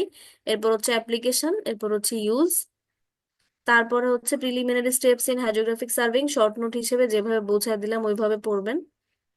তারপরে হচ্ছে সাউন্ডিং এর ডেফিনেশন, আর সাউন্ডিং এর জন্য কি কি স্পেসিফিক নিড আছে সেগুলো পড়বেন। অনেক সময় কোশ্চেনে আপনারা একটু এখানে পয়েন্ট গুলোকে ফোকাস করবেন। অনেক সময় দেখা যায় explain the specific needs for sounding, এটা দিলে আপনারা বুঝতে পারেন না যে অ্যান্সার কি হবে। এই জন্য পয়েন্টের নামগুলো ভালোভাবে পড়বেন। কোশ্চেন গুলো কিন্তু একদম পয়েন্টের নাম ধরেই হয়। এটা জাস্ট এমনিতে দেখতে পারেন, পরীক্ষার জন্য ইম্পর্টেন্ট না। সাউন্ডিং এর ইকুইপমেন্ট গুলো এখানে কিন্তু কোনো ডেসক্রিপশন নাই, কিন্তু আমি আপনাদেরকে ডেসক্রিপশন দিছি, ওগুলা শর্ট নোট হিসেবে লিখতে পারেন। আর এই ছবিটা দিয়ে দিলেই হবে। এরপরের ফ্যাথোমিটারের শর্ট নোট পড়তে পারেন। অ্যাঙ্গেল মেজারিং ইনস্ট্রুমেন্টের জাস্ট নাম, এখানে আলাদা করে কিছু পড়া লাগবে না। তারপরের কয়েকটা স্লাইড বাদ। এরপর আলটিমেট স্লাইড হচ্ছে আমাদের মডার্ন ইনস্ট্রুমেন্ট। এখানে হচ্ছে এলবি ডেফিনেশন হতে পারে বা প্রিন্সিপাল হতে পারে, আর হচ্ছে জিপিএস অ্যাপ্লিকেশন আর কি। বুঝছেন? এই জিনিসগুলাই হাইড্রোগ্রাফিক সার্ভিং থেকে পড়লেই হবে। এখন আপনাদের কোনো কোশ্চেন থাকলে বলেন, নাইলে নতুন স্লাইডে যাব।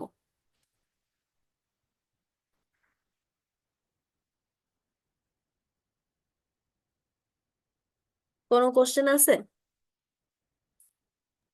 না এখানে আমি ম্যাম। আপনাদেরকে এক্সপ্লেন করার জন্য অনেকগুলো টার্মিনোলজি বলছি, কারণ এগুলো আপনাদের জন্য একেবারেই নতুন, এগুলো আপনারা জানার কথা না, বা টার্মগুলো শুনে থাকলে ওইভাবে বোঝার কথা না। এই জন্য আমি অনেক এক্সপ্লেনেশন দিছি যেন আপনারা বুঝে মনে রাখতে পারেন। পরীক্ষার সময় কিন্তু আপনাদেরকে এক্সপ্লেনেশন গুলা মানে ইউজ, অ্যাপ্লিকেশন অথবা ইনফরমেশন, এই এক্সপ্লেনেশন কিন্তু আপনাদের কাছে চাওয়া হবে না। হুম। এগুলা জাস্ট আপনাদের নলেজের জন্য আর কি। ম্যাম আরেকবার একটু স্কাউরিং বিষয়টা একটু বলবেন? স্কাউরিং এর বিষয়টা হচ্ছে যখন ধরেন কোনো ন্যাচারাল সোর্সে ওয়াটার ফ্লো হয়, তখন ওয়াটারের ভ্যালোসিটি যদি হুট করে কোনো কারণে বেড়ে যায়, তখন ও দেখা যায় কি আশেপাশের সয়েল, যে রিভার বেডের সয়েল গুলো আছে আছে, অথবা আশপাশের নদীর পাশে যেই সয়েল গুলো আছে বা ম্যাটেরিয়াল গুলো আছে, সেগুলোকে ও নিজের সাথে ট্রান্সপোর্ট করে নিয়ে চলে যায়। মানে অনেকটা ইরোশনের মতো আর কি। জিনিসটা ইরোশন তো জানেনি, ক্ষয় হয়। তো ওই জায়গার মাটিটাকে সরায় নিয়ে চলে যায় এবং ওই জায়গাতে একটা ডিপ্রেশন বা একটা নিচু গর্তের মতো হয়। এই প্রসেসটাকেই বলে হচ্ছে স্কাউরিং। ম্যাম তাইলে তো হচ্ছে যে আমাদের ন্যাচারাল লেভেলের থেকে ওই হুম। সি ডেপথের লেভেলটা আরো গভীর, মানে আরো গভীর হবে। হ্যাঁ, আচ্ছা আচ্ছা, বুঝতে পারছি। তাহলে হবে। স্কাউরিং এ ম্যাম একটু গভীর, মানে মিন ডেপথটা লেভেলের থেকে বেড়ে একটু যায়। একটু বেড়ে হুম। যায়। হ্যাঁ, আর সিল্টিং হলে ওয়াটার ডেপথটা কমে যায়, মানে অ্যাভেলেবেল ওয়াটার ডেপথটা কমে যায় আর কি। হ্যাঁ, থ্যাংক ইউ ম্যাম। হুম। আর কোনো কোশ্চেন আছে এই স্লাইডে? আপাতত কোশ্চেন না থাকলে সমস্যা নেই, আমাদের তো ক্লাস আছেই, আপনারা ক্লাসেও কোশ্চেন করতে পারেন, কিন্তু একটু দেখতে হবে আর কি। হুম। তো মোটামুটি যদি কোশ্চেন না থাকে তাহলে আমি পরের স্লাইড শুরু করি। এটা আমাদের থিওরিটিক্যাল লাস্ট টপিক। দেখেন ফটোগ্রামেট্রি। ফটোগ্রামেট্রি নাম শুনে মনে হইতেছে কি যে আমরা আসলে কি করতে পারি, ছবি তোলার মাধ্যমে আর কি সার্ভেইং করব। তো এই যে যেমন ধরেন আমি প্রথম থেকে আপনাদেরকে ধরেন কম্পাস সার্ভিং পড়াইছি বা ট্রাভার্স সার্ভিং পড়াইছি বা লেভেলিং পড়াইছি, কন্টুরিং পড়াইছি, হাইড্রোগ্রাফিক সার্ভিং দেখলাম। এই এতগুলা মেথড বা আমরা ট্যাকিওমেট্রি যখন পড়বো অথবা কার্ভ সেটিং আরো বিভিন্ন মেথড পড়বো, এই মেথড গুলা কিন্তু এট এ টাইম কখনোই একটা সাইটের ক্ষেত্রে কাজে লাগে না। কখন কোন টাইপের ক্ষেত্রে কাজে লাগে সেটা আমাদের কিন্তু আসলে মেথড গুলা জানার মাধ্যমে আমরা বুঝতে পারবো যে হ্যাঁ এই মেথডটা আমার এই ক্ষেত্রে কাজে লাগবে। ধরেন আপনি এমন একটা জায়গাতে সাইট ভিজিটে গেছেন, ওই জায়গাতে হচ্ছে আপনি ধরেন অনেক বেশি ভেজিটেশন, ধরেন জঙ্গল ওইরকম টাইপ। তো ওই জায়গাতে গেলে কি হবে, আপনি কিন্তু থিওডোলাইট বসাতে পারবেন বা হচ্ছে লেভেলিং ইনস্ট্রুমেন্ট বসাতে পারবেন? পারবেন না, কারণ অ্যাভেলেবেল জায়গা নাই। তখন আপনার কি করতে হবে, তখন আমরা হচ্ছে একটা এয়ারক্রাফটের মাধ্যমে হোক অথবা বিভিন্ন টাইপের মানে এয়ার স্পেস টাইপের যে ভেহিকেল গুলো আছে, সেই টাইপের ভেহিকেল দিয়ে কিন্তু আমরা চাইলে কি করতে পারি, সার্ভেইং করতে পারি। এবং ওই ক্ষেত্রে আমাদের অ্যাকিউরেসিটা ইম্পর্টেন্ট। ধরেন অনেক জায়গা আছে যে জায়গাগুলোতে আমাদের অ্যাকিউরেসি খুব বেশি জরুরি, যে সার্ভিং আমরা ইচ এন্ড এভরি ডিটেইল খুব প্রিসাইসলি আমাদের করতে হবে, বা আমরা যে মেজারমেন্ট গুলো নিতেছি সেগুলো খুব অ্যাকিউরেট হইতে হবে। তখন ওই ক্ষেত্রে আমরা ফটোগ্রামেট্রি করতে পারি। এবং এখানে কিন্তু আমাদের সেই যেন তেন ছবি না, যে আমরা নর্মাল ফোনে ছবি তুলে আনলাম ওইখান থেকে আমরা ডিটেল গুলো নিয়ে নিলাম, জিনিসটা কিন্তু তা না।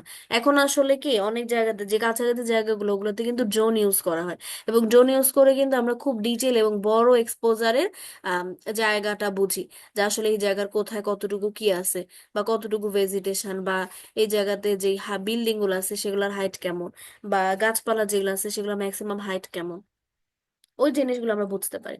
তো ফটোগ্রামেট্রি হচ্ছে আসলে কি, প্রথমেই দেখেন definition important. Photogrammetry is defined as the science of obtaining reliable measurement by the use of photographs in order to determine characteristics such as size, shape and position of photographed object। মানে photogrammetry হচ্ছে serving এর এমন একটা method, যে মেথডের মাধ্যমে আমরা কিন্তু বিভিন্ন জায়গার ছবি তুলি, যাতে করে আমরা ওই জায়গার যে ন্যাচারাল ফিচার গুলো আছে সেই ফিচার গুলার রিলায়েবল মেজারমেন্ট জান পাই। রিলায়েবল মেজারমেন্ট বলতে ধরেন যে বিল্ডিং গুলো আছে এক্সিস্টিং বিল্ডিং এর হাইট জানতে পারি, সাইজ জানতে পারি, শেপ জানতে পারি, বা ওর এক্সাক্ট পজিশনটা জানতে পারি। আম, আবার ধরেন গাছপালা আছে সেগুলো, এখন আপনাদের মনে হতে পারে ম্যাডাম বিল্ডিং এর হাইট জেনে আমি কি করব।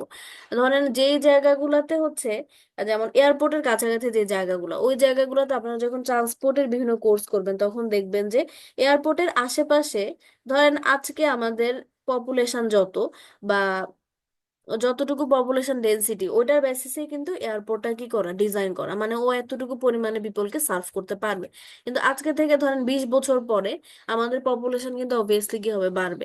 তো এয়ারপোর্টটাকে আমরা কিন্তু আজকের দিনে যদি ডিজাইন করি, আমাদেরকে 20 বছর পরে কি হবে পপুলেশনটা, সেটা চিন্তা করে কিন্তু এয়ারপোর্টটাকে ডিজাইন করতে হবে। এবং সেটার জন্য অ্যাভেলেবেল যে জায়গাগুলো, ধরেন আপনি এয়ারপোর্ট আজকের দিনের জন্য ডিজাইন করে বা আজকে থেকে 3 বছরের জন্য ডিজাইন করে এয়ারপোর্টটাকে কনস্ট্রাক্ট করে সবকিছু বানায় ফেলছেন, এবং আশেপাশে আপনি কোনো ফাঁকা জায়গা রাখেন না, আপনি 10 তলা 20 তলা 30 তলা 100 তলা বিল্ডিং বানিয়ে রেখে দিচ্ছেন। তখন আপনার কি করতে হবে, যখন আস্তে আস্তে ধরেন পপুলেশন বাড়বে, তখন এয়ারপোর্টের আশেপাশে আমাদের অ্যাভেলেবেল জায়গা লাগবে, ফাঁকা জায়গা লাগবে। অথবা ওই জায়গাতে আপনি ধরেন হসপিটাল বানায় বসে আছেন, এখন 20 বছর পরে আপনার এই জায়গাটাকে এক্সপান্ড করতে হইতেছে, তখন কিন্তু আপনি চাইলে ওই হসপিটালটাকে সরায় ফেলতে পারবেন না। আবার হসপিটাল থাকা অবস্থাতে কিন্তু আপনি ওইখানে এয়ারপোর্টও কনস্ট্রাক্ট করতে পারবেন না, কারণ এয়ারপোর্টের আশেপাশের জায়গাগুলোতে কিন্তু অনেক নয়েজ ক্রিয়েট হয়। তো এবং এই যে এয়ারক্রাফট যখন চলে তখন ওদের একটা হাইট আছে, মানে অবস্ট্রাকশন হাইট আর কি। এই অবস্ট্রাকশন হাইট গুলোর জন্য কি হয়, ধরেন আপনি যদি অনেক হাই রাইজ বিল্ডিং হয় তখন কিন্তু আসলে আম, ওই জায়গাতে আমাদের এয়ারক্রাফট ল্যান্ডিং অথবা বোর্ডিং এর ক্ষেত্রে কিন্তু আমাদের সমস্যা হয়। হুম। এবং এয়ারপোর্টের আশেপাশে আমাদের যে রাজুক বা বিভিন্ন টাইপের প্ল্যানিং যে অথরিটি গুলো আছে, ওরা কিন্তু এয়ারপোর্টের আশেপাশের জায়গাগুলোর জন্য আলাদাই প্রভিশন করে দেয়, যে এই জায়গাতে বিল্ডিং এর হাইট ম্যাক্সিমাম এতটুকু পারমিসেবল, এর বেশি হওয়া যাবে না। হুম। এবং কিছু প্রভিশন থাকে ফাঁকা জায়গা, যেন পরবর্তীতে ওটাকে আমরা এক্সপান্ড করতে পারি। তো যাই হোক, অনেক এক্সট্রা কথা বললাম। এখানে হচ্ছে কি আমরা এই জন্যই আমাদের রিলায়েবল মেজারমেন্ট গুলো লাগে আর কি। ফটোগ্রামেট্রির ক্ষেত্রে মানে অনেক ইস্যু আছে, ওই ইস্যুগুলোর ক্ষেত্রে আমরা ফটোগ্রামেট্রি করি। তো মোটামুটি এরকম দেখেন, এই যে থার্ড যে স্লাইডটা দেখাইতেছে, এখানে আমরা ধরেন এই যে মাউন্টেনটা আমরা দেখতেছি, এই মাউন্টেনের আমরা হচ্ছে হাইটটা বের করব। তো হাইট বের করার জন্য আমাদের কি করতে হবে, অ্যাটলিস্ট দুইটা ডিফারেন্ট পজিশন থেকে ছবি নিয়ে ওরা দেখেন এই জায়গাতে কি করলো, ইন্টারসেপ্ট করলো। প্রথম ফটো 1 এখানে রেটা ইন্টারসেপ্ট করছে, এখানে ফটো 2 হচ্ছে এখানে ইন্টারসেপ্ট করছে।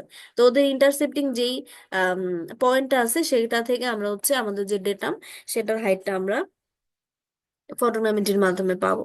এবং ছবিটার ডিটেলিং অবশ্যই ভালো হতে হবে।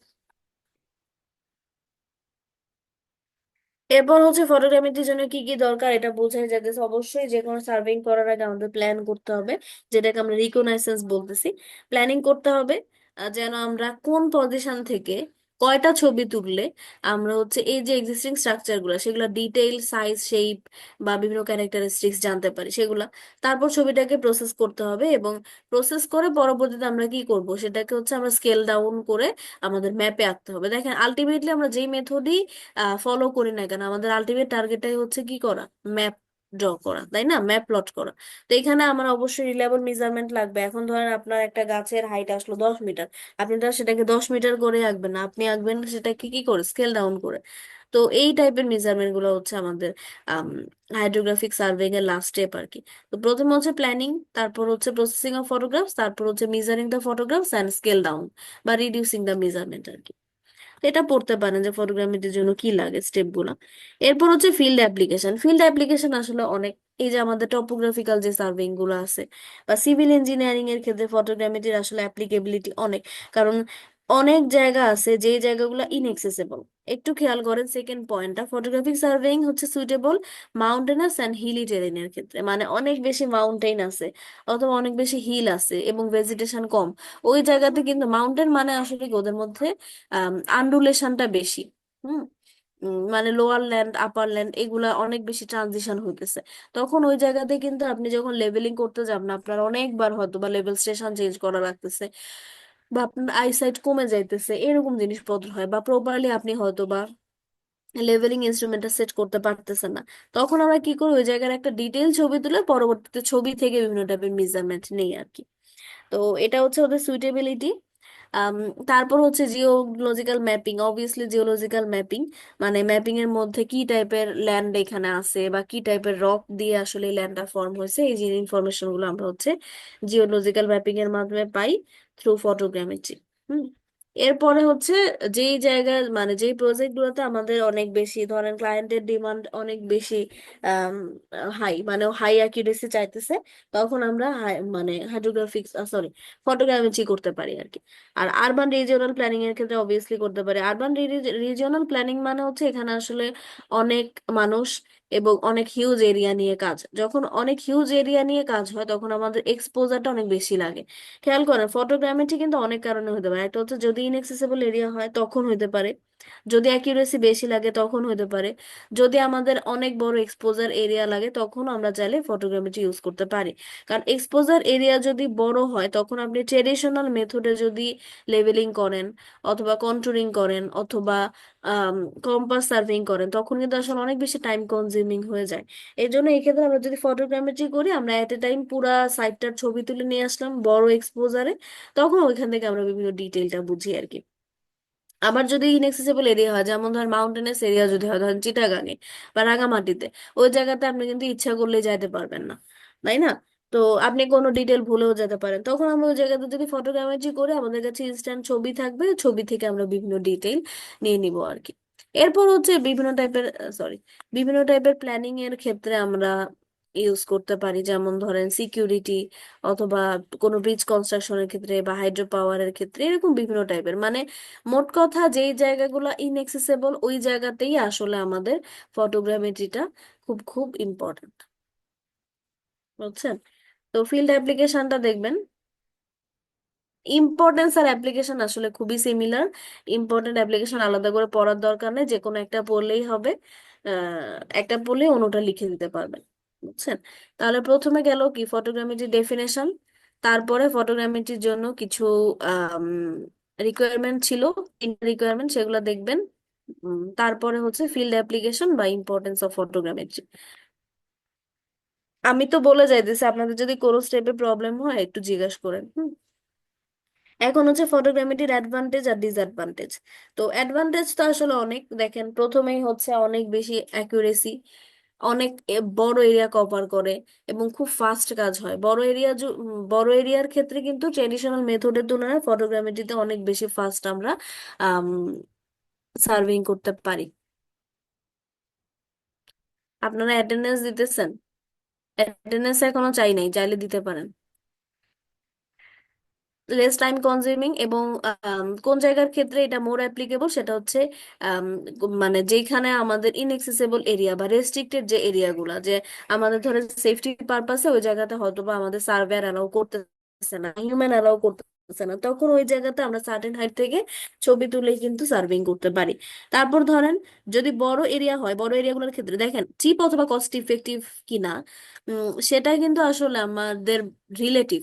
ধরেন আপনি ছোট একটা এরিয়া, ওই জায়গাতে আপনি লেভেলিং এর মাধ্যমেই সার্ভেইং করতে পারেন, ওই জায়গাতে আপনি হচ্ছে ফটোগ্রামেট্রি করতেছেন, তখন ওটা কিন্তু একেবারেই কস্ট এফেক্টিভ বা কস্ট এফিশিয়েন্ট না। কিন্তু বড় এরিয়া যদি হয় এবং যেখানে ওইখানে যদি অ্যাকিউরেসি বেশি লাগে, তখন আপনি যদি কনভেনশনাল মেথড আসলে সার্ভিং করেন, ওটার ক্ষেত্রে কস্ট অনেক বাড়বে।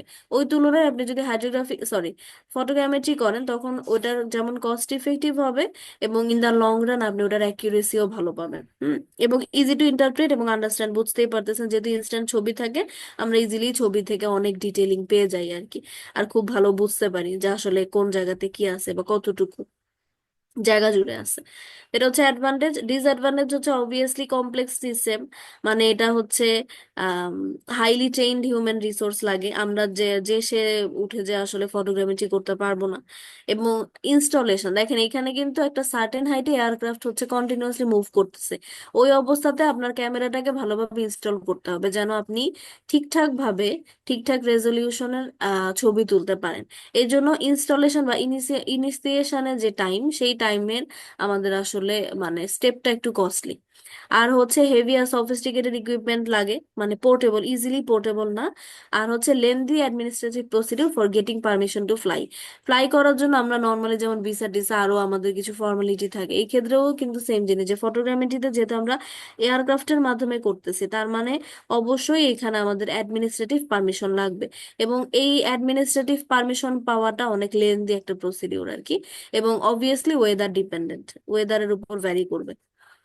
তো অ্যাডভান্টেজ ডিসঅ্যাডভান্টেজ গুলো দেখবেন পরীক্ষাতে, কিন্তু অনেক সময় অ্যাডভান্টেজও বলি, অনেক সময় ডিসঅ্যাডভান্টেজও বলি, অনেক সময় আবার দুইটাই বলি, যে এক্সপ্লেইন এই কয়টা অ্যাডভান্টেজ আর ডিসঅ্যাডভান্টেজ অফ ফটোগ্রামেট্রি, তখন এইভাবে পয়েন্ট করে লিখে দেবেন আর কি।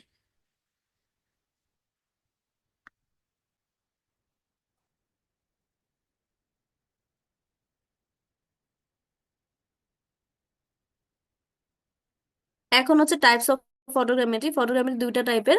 আহ মানে ফটোগ্রামেট্রি টাইপগুলো বেসিক্যালি ডিপেন্ড করে যে ছবি তোলার সময় ক্যামেরাটা কোন পজিশনে আছে, সেটার উপর বেস করে ফটোগ্রামেট্রি দুইটা টাইপের। একটা হচ্ছে টেরেস্ট্রিয়াল ফটোগ্রামেট্রি আর একটা হচ্ছে এরিয়াল ফটোগ্রামেট্রি। তো ফটোগ্রামেট্রিটা কি, যদি আমরা ক্যামেরাটাকে ট্রাইপডের উপর গ্রাউন্ড সারফেসেরই কোনো একটা ফিক্সড পজিশনে রেখে ছবি তুলি, তখন ওটা হচ্ছে টেরেস্ট্রিয়াল ফটোগ্রামেট্রি।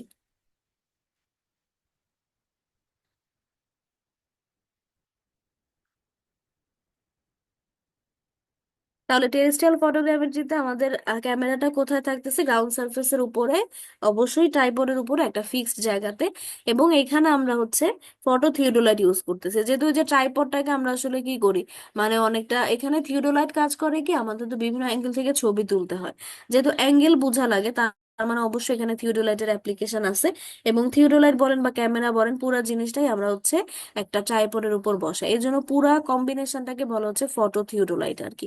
আর ক্যামেরা তো আলাদাভাবে থাকেই, which is a combination of camera and theodolite. তো এইখানে যেটা একটা বেসিক প্রিন্সিপাল আছে, যে আমরা কোনো একটা জায়গার ছবি তুলতে হলে আমাদের কি করতে হবে, দুটা ডিফারেন্ট রের ইন্টারসেকশন লাগবে সেম অবজেক্টের। তো এটা কিন্তু আমি প্রথম স্লাইডে অলরেডি আপনাদেরকে দেখাইছি, এই যে মাউন্টেনের যখন আমি লেন্থ বের করছি, সরি হাইট বের করছি, তখন কিন্তু ছবি তোলা হয়েছে দুটো ডিফারেন্ট জায়গাতে, এবং আলটিমেটলি এই দুইটা রের যে ইন্টারসেকশন পয়েন্ট, এই পয়েন্টটাকে বেস ধরেই কিন্তু আমি এই মাউন্টেনের ছবি তুলতেছি, উম, মানে হাইটটা বের করতেছি। তো এটা হচ্ছে আমাদের ওই বেসিক। জায়গা থেকে ছবি তুললে হবে না, নর্থ সাউথ এরকম কিছু ধরে ছবি তুলতে হবে? না, নর্থ সাউথ তো রেফারেন্স ডিরেকশন, আপনি যে কোনো দুই জায়গা থেকে ছবি তুলতে হবে। এখন ওর অ্যাকচুয়াল পজিশন বোঝার জন্য কোন দুই জায়গা থেকে ছবি তুলবেন সেটার জন্য অবশ্যই আপনার ট্রেনিং লাগবে আর কি, হ্যাঁ, বা প্রিলিমিনারি একটা আইডিয়া লাগবে আর কি, বুঝছেন? Okay ma'am. তো এখানে টেরেস্ট্রিয়াল ফটোগ্রামেট্রির কথা আবার বলছে, এখানে কিছু কিছু জিনিসপত্র রিপিটেটিভ আছে, যেগুলো রিপিটেটিভ দেখবেন ওগুলা বাদ দিয়েন। হুম। এরপর হচ্ছে এরিয়াল ফটোগ্রামেট্রি। এরিয়াল ফটোগ্রামেট্রি হচ্ছে একটা এরিয়াল ভেহিকেল থাকে, এবং ক্যামেরাটা হচ্ছে আমরা এরিয়াল ভেহিকেলের উপর ইনস্টল করে পরবর্তীতে একটা সার্টেন হাইট থেকে ছবি তুলি আর কি। তো বিভিন্ন টাইপের গ্রাউন্ড সারফেসের ইনফরমেশন পাই, যেমন রক টাইপের স্ট্রাকচার পাইতে পারি, অথবা বিভিন্ন এক্সিস্টিং স্ট্রাকচারের পজিশন গুলো বুঝতে পারি। তো মোটামুটি এই জিনিসগুলাই আর কি। এবং আসলে টেরেস্ট্রিয়ালের তুলনায় এরিয়ালটা ভালো, এবং কারণ এটার এক্সপোজারটা অনেক বেশি। বুঝতেই পারতেছেন যে টেরেস্ট্রিয়ালে আমরা ক্যামেরাটাকে রাখতেছি হচ্ছে গ্রাউন্ড সারফেসের উপরে, আর এরিয়ালে হচ্ছে একটা সার্টেন হাইটে এয়ারক্রাফট উঠতেছে, ওইখানে ক্যামেরাটা আছে, তার মানে অবভিয়াসলি ও লার্জ এরিয়া কভার করবে এবং ডিটেলিংটাও খুব ভালো হবে আর কি। তো এই দুইটা টাইপ শর্ট নোট হিসেবে পড়বেন বেসিক জিনিসগুলা। এরপরে হচ্ছে এরিয়াল ফটোগ্রাফের কিছু ক্লাসিফিকেশন আছে। ক্লাসিফিকেশন গুলো কেমন, যে ক্যামেরা অ্যাক্সিসের ডিরেকশনের উপর বেস করে এরিয়াল ফটোগ্রামের যে ফটোগ্রাফ হচ্ছে দুইটা টাইপের, একটা হচ্ছে ভার্টিক্যাল ফটোগ্রাফ আর একটা হচ্ছে অবলিক ফটোগ্রাফ। তো এই দুইটা জিনিস আমরা একটু ছবি থেকে দেখি। দেখেন এখানে হচ্ছে আমাদের ক্যামেরাটা আছে এই জায়গাতে, এবং ওর হাইট অ্যাক্সিসটা একদম পারফেক্টলি ভার্টিক্যাল, তাহলে ও ডিরেক্টলি এই পুরা এরিয়াটার ছবি তুলে নিতেছে। এবং অবলিকে যেটা হয়, ওর অ্যাক্সিসটা পারফেক্টলি ভার্টিক্যাল না থেকে একটু ইনক্লাইন্ড হয়ে থাকে। আপনারা অবলিক ফটো মানে অবলিক ভিউ আঁকছেন না বিভিন্ন কিছুর, ওরকম আর কি, যে 45 ডিগ্রি অ্যাঙ্গেল বা একটা সার্টেন অ্যাঙ্গেলে হচ্ছে ক্যামেরার অ্যাক্সিসটা কি হয়ে থাকে, বাঁকা হয়ে থাকে। যেমন এখানে দেখেন, এই যে ভার্টিক্যাল ফটোগ্রাফ দিয়ে ও কিন্তু এই গাছটার পজিশনটা বুঝতে পাইতেছে, কিন্তু অবলিক ফটোগ্রাফ দিয়ে আমরা বুঝতে পারতেছি এই গাছের হাইটটা কত। সিমিলারলি এই যে বিভিন্ন টাইপের বিল্ডিং আমরা এখানে দেখছি, যে ভার্টিক্যাল ফটোগ্রাফ দিয়ে আমরা আসলে বুঝি যে কতটুকু এরিয়া জুড়ে এই বিল্ডিংটা আছে, কিন্তু অবলিক ফটোগ্রাফ দিয়ে আমরা বুঝতে পারি আসলে ওর হাইটটা কত। এবং দুইটা ডিফারেন্ট পজিশন থেকে যদি আমরা অবলিক ফটোগ্রাফ নেই, তখনই আমরা ওদের অ্যাকচুয়াল যে হাইটটা সেটাকে লোকেট করতে পারি। বুঝছেন? তাহলে এই দুইটা ক্লাসিফিকেশন হচ্ছে আহ,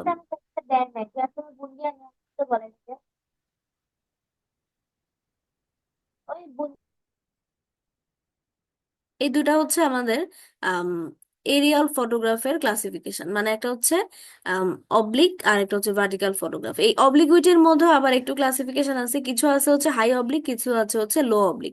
হাই অবলিক মানে হচ্ছে এই ইনক্লাইনেশনটা অনেক বেশি। ইনক্লাইনেশন একটু খেয়াল করেন, এই যে নিচে তিনটা ছবি আছে, ভার্টিক্যাল যদি হয় আমরা জাস্ট পুরো এরিয়াটা টপ ভিউটা পাইতেছি। লো অবলিক যদি হয় তখন আমরা এই এরিয়াটা কতটুকু বিস্তৃত আছে বা ওর হরাইজনটা বুঝতে পারতেছি। আর অবলিকুইটি যদি হাই হয় তখন ওটার এক্সপোজারটা আরো অনেক বড় পাইতেছি। ছবিটা দেখলে বুঝতে পারার কথা মনে হয়। বুঝতে পারছেন? এরিয়াল ফটোগ্রাফ এবং এরিয়াল ফটোগ্রাফের দুইটা টাইপ, একটা হচ্ছে ভার্টিক্যাল ফটোগ্রাফ আর একটা হচ্ছে অবলিক ফটোগ্রাফ। অবলিক ফটোগ্রাফের মধ্যে দুইটা হচ্ছে, একটা হচ্ছে হাই অবলিক আর একটা হচ্ছে লো অবলিক। মানে হাই অবলিক লো অবলিকের ক্ষেত্রে একটার ক্ষেত্রে আমাদের ক্যামেরার অ্যাক্সিসটা কম ইনক্লাইন্ড আর একটা হচ্ছে বেশি ইনক্লাইন্ড। যদি বেশি ইনক্লাইন্ড হয়, অবলিকুইটি বেশি, তখন এক্সপোজার এরিয়া বা হরাইজনটা বেশি, হরাইজনটা আমরা দেখতে পাই। কিন্তু লো অবলিক অথবা ভার্টিক্যালের ক্ষেত্রে আমরা হরাইজন দেখতে পাই না, মানে একটা এরিয়া কতটুকু বিস্তৃত সেটা আমরা দেখতে পাই না। যেমন ধরেন এই যে এই এরিয়াটা, এটা হচ্ছে ভার্টিক্যাল, এটা পুরো জায়গাটা টপ ভিউটা বুঝতেছি, কিন্তু এটা আসলে কতটুকু এরিয়া জুড়ে আছে সেটা বুঝতেছি না। কিন্তু অবলিক ফটোগ্রাফ বা অবলিক এরিয়াল ফটোগ্রামেট্রি দিয়ে কিন্তু আমরা পুরো এরিয়ার বিস্তৃতিটা বুঝতেছি, যে এই বিল্ডিং গুলা বা এই স্ট্রাকচার গুলো আসলে কতটুকু জায়গা জুড়ে আছে। এরপরে কিছুই আছে যে এরিয়াল ফটোগ্রাফের জন্য আমাদের কি কি লাগে। ফাস্ট লেন্স লাগে অবশ্যই, কারণ এখানে হচ্ছে আমাদের কন্টিনিউয়াসলি মুভিং অবস্থাতেই ছবি তোলা হয়। ফাস্ট লেন্স লাগে, শাটারটাও হাই স্পিড হইতে হয়, এবং অবশ্যই আপনি এনাফ পরিমাণে শাটার নিয়েই এয়ার ভেহিকেলে উঠবেন। তারপর হাই স্পিড ইমালশন লাগে, যেন আমরা খুব তাড়াতাড়ি ছবিটাকে প্রসেস করতে পারি। এবং অবশ্যই একটা ম্যাগাজিন রোল অফ ফিল্ম লাগে আর কি, to hold roll of film. তো মোটামুটি এইগুলা হচ্ছে আমাদের এরিয়াল ফটোগ্রাফের জরুরি জিনিস। আর এখানে কিছু বেসিক জিনিসপত্র আছে আর কি, এগুলো আপনারা জানেন যে লেন্সের যে ফোকাল লেন্থ বাড়াইলে কমাইলে কি হয়, অবজেক্টটা কেমন হয়, ওইগুলো আছে আর কি। তো এগুলো জাস্ট এমনিতে একটু দেখলেই হবে, পরীক্ষার জন্য ইম্পর্টেন্ট না। তো প্রথমে ফটোগ্রামেট্রির মধ্যে আমাদের হচ্ছে প্রথমেই পড়তে হবে ফটোগ্রামেট্রি ডেফিনেশন। তারপরে তারপর কি পড়তে হবে মাহিন বলেন। ডেফিনিশন, তারপর হচ্ছে ফিল্ড অ্যাপ্লিকেশন অ্যাপ্লিকেশন, ইম্পর্টেন্স, হ্যাঁ। তারপর সুইটেবল ফর মাউন্টেনাস অ্যান্ড ওই যে হিলি টাররেন, আর আরবান অ্যান্ড রিজনাল প্ল্যানিং এর একটা ইয়ে ছিল। না মানে ওগুলা তো পয়েন্টের কথা ও বলতেছেন, আচ্ছা প্রথম আচ্ছা, হচ্ছে ডেফিনেশন, রিকোয়ারমেন্ট তারপর ম্যাডাম, হচ্ছে রিকোয়ারমেন্ট, হ্যাঁ ডিসঅ্যাডভান্টেজ রিকোয়ারমেন্ট গুলো, তারপর হচ্ছে importance advantage, application, advantage disadvantage, তারপর হচ্ছে টাইপ। Type types. গুলো শর্ট নোট হিসেবে পড়বেন। যদি আপনাদেরকে explain different types of photogrammetry বলা হয়, তখন অবশ্যই আপনি টেরিস্ট্রিয়াল ফটোগ্রামেট্রি শর্ট নোট দিবেন, এরিয়াল ফটোগ্রামেট্রি শর্ট নোট দিবেন। অ্যাটলিস্ট ক্যামেরা কোন পজিশনে আছে সেটা তো মোস্ট ইম্পর্টেন্ট পয়েন্ট, তাই না? এটার বাদে অন্য কিছু যদি দিতে চান দিতে পারেন। আর অবশ্যই এরিয়াল ফটোগ্রাফস এর মধ্যে ওদের টাইপ গুলো দিতে হবে, যে ভার্টিক্যাল ফটোগ্রাফ, অবলিক ফটোগ্রাফ। আবার অবলিকের মধ্যে দুইটা, একটা হচ্ছে হাই অবলিক আর একটা হচ্ছে লো অবলিক, এগুলো দিতে হবে আর কি। বুঝছেন? সবই হুম। শর্ট নোট হিসাবে, এখানে ছবি দিয়ে শুধু শুধু জিনিসটাকে কমপ্লেক্স করার কোনো দরকার নেই। যদি মনে করেন যে সিম্পল ছবি আমি আঁকতে পারি তাহলে আঁকতে পারেন, নাহলে আদারওয়াইজ ছবির দরকার নেই, কিন্তু কমপ্লিট হবে ওইভাবে আর কি। হুম। তারপর হচ্ছে এরিয়াল ফটোগ্রাফের জন্য কি কি স্পেসিফিকেশন বা কি কি লাগে আর কি, বা ক্যামেরার রিকোয়ারমেন্ট গুলা কি কি, ওইগুলা পড়তে পারেন। আর পরের দিকে স্লাইড গুলো তো আসলে খুব বেশি জরুরি না, আপনারা জানেন, জাস্ট একটা আইডিয়া দেওয়ার জন্য আর কি। এটা হচ্ছে আমাদের ফটোগ্রামেট্রি ম্যাথ, সরি থিওরি। ফটোগ্রামেট্রিতে ছোট্ট একটা ম্যাথ আছে, মানে ম্যাথের স্লাইডেও কিছু থিওরি আছে। এই থিওরি গুলো আপনাদের জন্য জরুরি না, আপনারা শুধুমাত্র থিওরি নামের, ফটোগ্রামেট্রি থিওরি নামের যেই ফোল্ডারটা, সেই ফোল্ডারটা ফলো করবেন। আর ম্যাথে হচ্ছে জাস্ট দুইটা ম্যাথ আছে। তো ফটোগ্রামেট্রিতে যখন আমরা হচ্ছে ছবি তুলি, তখন কিন্তু আসলে কি অ্যাকচুয়াল যেটা বললাম, যে আমাদের এই যে যেই স্টেপ গুলা ছিল, যে রিকোয়ার্ড স্টেপ, থার্ড স্টেপটা ছিল কি, যে আমরা যে ছবিটা তুলতেছি, ছবিটার মেজারমেন্ট নিয়ে সেটাকে আমরা স্কেল ডাউন করি, তাই না? কারণ অ্যাকচুয়ালি ধরেন একটা বিল্ডিং এর হাইট হচ্ছে ধরেন 100 মিটার। এখন 100 মিটারের তো আমরা আসলে আঁকবো না, আমরা কি করব, আমরা হচ্ছে ওইটাকে স্কেল ডাউন করে করব। তো এই জন্য আমাদের হচ্ছে আম, কিছু ম্যাথ আছে আর কি, যে স্কেল রিলেটেড আর কি।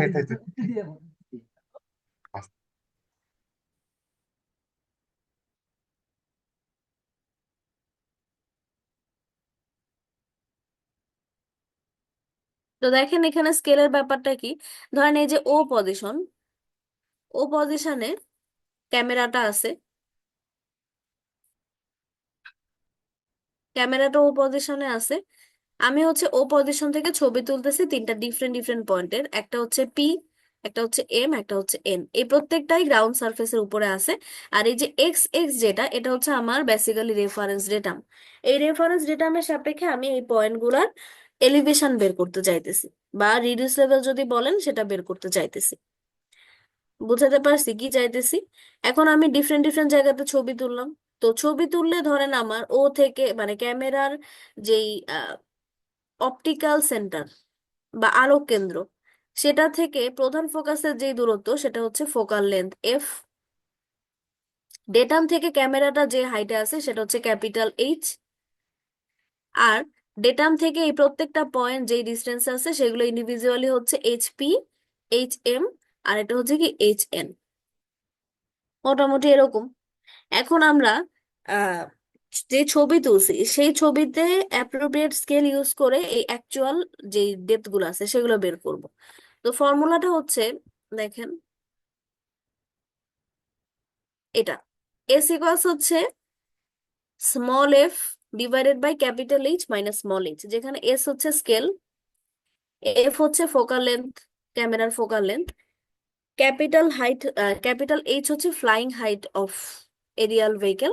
আর স্মল এইচ হচ্ছে এই যে গ্রাউন্ড সারফেসের উপর যে ডিফারেন্ট ডিফারেন্ট পয়েন্ট সেগুলার রিডিউস লেভেল। দেখেন এই ইয়েগুলো বলা আছে এখানে, এস হচ্ছে স্কেল, এফ হচ্ছে ফোকাল লেন্থ, এইচ হচ্ছে ফ্লাইং হাইট, আর এই স্মল এইচ হচ্ছে elevation of point at which the scale is being determined. বুঝছেন S, F, capital H, small H কি? আর ফর্মুলাটা হচ্ছে আমাদের এই ফর্মুলাটা। ম্যাম আরেকবার একটু চিত্রটা দেখে বুঝিয়ে দিলে ভালো হতো। ছবিটা, এফটা বুঝি না, এফটা কি হবে? এফ হচ্ছে ফোকাল লেন্থ, মানে ক্যামেরার যেই আলোক কেন্দ্র থেকে প্রধান ফোকাসের যে ডিস্টেন্স সেটা হচ্ছে ফোকাল লেন্থ। প্রত্যেকটা লেন্সেরই তো কি থাকে, ক্যামেরা মানে লেন্স, তার মানে এটার কি থাকবে, একটা ফোকাল লেন্থ থাকবে, সেটাই হচ্ছে স্মল এফ। বুঝছেন? আমরা প্রত্যেকটা ছবি তুললাম, এই যে ওপি, ওএম, ওএন, হুম, আমরা বের করব হচ্ছে এইচপি, এইচএম, এইচএন স্কেলের মাধ্যমে। আর এই যে এক্স এক্স যেটা, এটা হচ্ছে আমাদের ডেটাম। আর ক্যাপিটাল এইচটা হচ্ছে ফ্লাইং হাইট। ফ্লাইং হাইটটা কতটুক ডেটাম থেকে এই যে ক্যামেরার অপটিক্যাল সেন্টার বা আলোক কেন্দ্র, সেটার যে ভার্টিক্যাল ডিস্টেন্স সেটাই হচ্ছে আমাদের কি ক্যাপিটাল এইচ। আর স্মল এইচ গুলো হচ্ছে বেসিক্যালি এই যে প্রত্যেকটা পয়েন্ট, এই প্রত্যেকটা পয়েন্টের এলিভেশন ফ্রম ডেটাম। বুঝছেন? জি ম্যাম। এখন এগুলো নোটেশন গুলো দেয়া আছে, নোটেশন গুলো এখানে দেখতে পারেন।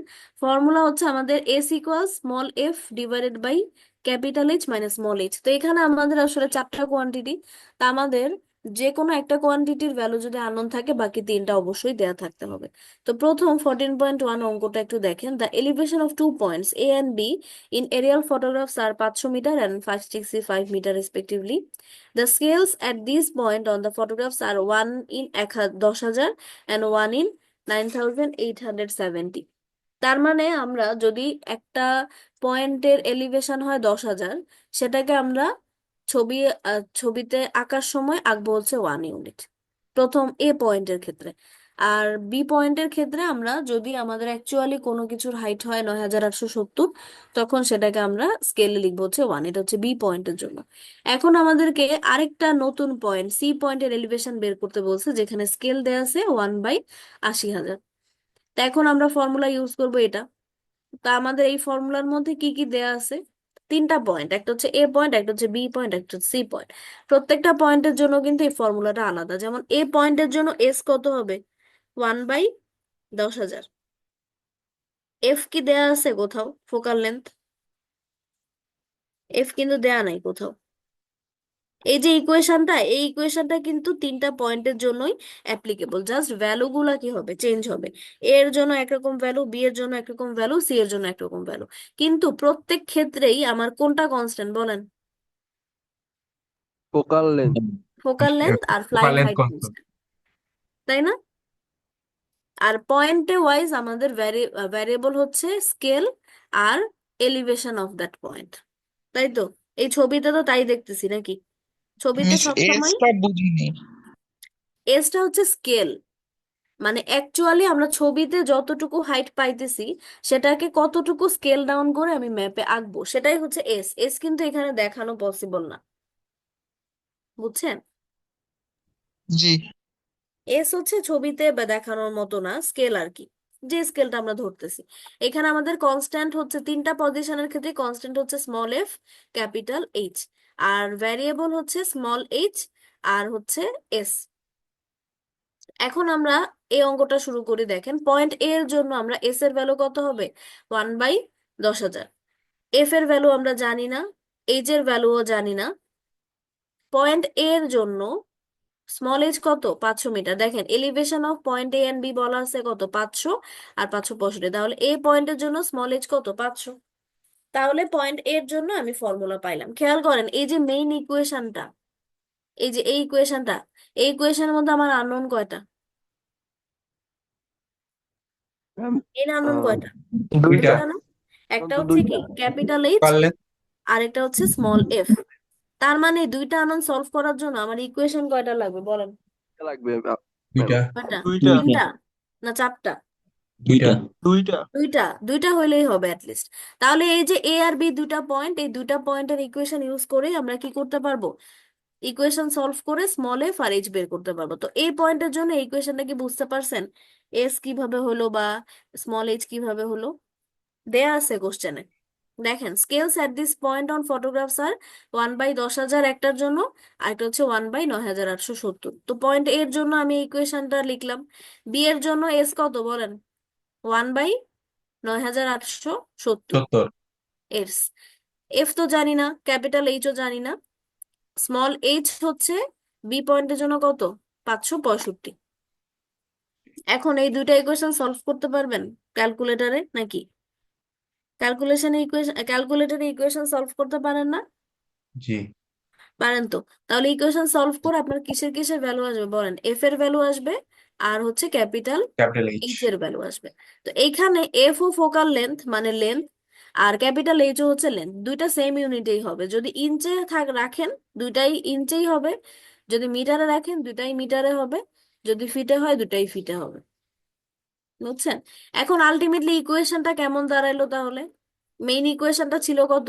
S equals small f a f by divided by capital H minus হচ্ছে H small minus h. minus তো এই ইকুয়েশন আমি এফ এর ভ্যালু পেয়ে গেলাম, ক্যাপিটাল এইচ এর ভ্যালু পেয়ে গেলাম।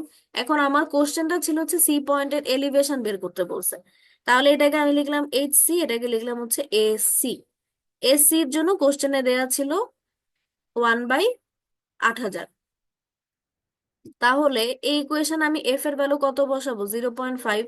ক্যাপিটাল এইচ এর ভ্যালু বসাবো হচ্ছে কত? আহ 5500। তারপরে এস সি বসাবো 1/80,000। বসায় আমরা এইচ সি এর ভ্যালুটাকে ক্যালকুলেট করে বের করে ফেলবো। বুঝছেন? জি ম্যাম। এটা গেল 14.1। 14.2 আরো সহজ। দেখেন কি কি দেয়া আছে। Vertical photographs are to be taken an area which mean ground elevation 2000 feet. Mean ground elevation 2000 feet বলছে, স্কেল বলছে 1/15,000, 1:15,000। ডিটারমাইন দ্য ফ্লাইং হাইট, তার মানে এখানে আননোন কার ভ্যালু বলেন? Capital H. capital H এর value ফোকাল লেন্থ দেওয়া আছে 7.5 inch, আপনি সেটাকে ইঞ্চ ফিটে কনভার্ট করে নেবেন, যেহেতু এলিভেশন দেওয়া আছে কিসে? ফিটে। অথবা আপনি ফিটটাকে ইঞ্চে কনভার্ট করে নিতে পারেন, কিন্তু দুইটা সেম ইউনিটেই হবে। ফর্মুলাটা কি হবে? S equals small f divided by capital H minus small h. তাহলে এস এর ভ্যালু কত এখানে? 1/15,000। এফ এর ভ্যালু হচ্ছে 7.5 ইঞ্চ, ফিটে কনভার্ট করলে 0.625। আর ক্যাপিটাল এইচ হচ্ছে কত বের করব? স্মল এইচ হচ্ছে 2000। তাহলে ইকুয়েশনে সব বসাই দিলে আলটিমেটলি আমরা ফ্লাইং হাইট চলে আসবে। বুঝতে পারছেন? এই দুইটা অঙ্কই। জি ম্যাম। তো ফটোগ্রামেট্রি থেকে তো থিওরি স্লাইডে কি কি পড়বেন সেটা বললাম। ম্যাথের স্লাইডে শুধুমাত্র 14.1 আর 14.2 এই দুইটা ম্যাথই দেখবেন। এইখান থেকে কোনো এক্সট্রা থিওরি দেখতে যাবেন না। বুঝছেন? আপনারা এখন অ্যাটেন্ডেন্স তো অনেকে দিলেন, যারা দেন নাই অ্যাটেন্ডেন্স দিয়ে দেন। আমাদের কিন্তু থিওরিটিক্যাল টপিক শেষ। একটু আপনাদেরকে কোর্স আউটলাইনটা দেখায় বুঝায় দিই। থ্যাংক ইউ সো মাচ যে আপনারা এই রোজার মধ্যেও হচ্ছে কষ্ট করে ক্লাস করলেন দুইটা। আপনাকেও ধন্যবাদ ম্যাম, আপনি কষ্ট করে ক্লাস করাইলেন। আমার তো আসলে ক্লাস নিতেই হতো তাই না? কিন্তু রোজার মধ্যে আসলে কষ্ট করে শোনাটা, ক্লাস নেওয়ার সময় আসলে এত কিছু ফিল হয় না, শুনতে বেশি কষ্ট।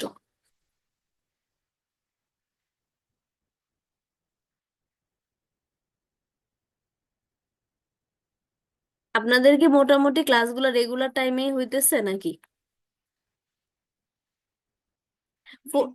4 ক্রেডিটের কেউ কি আছেন?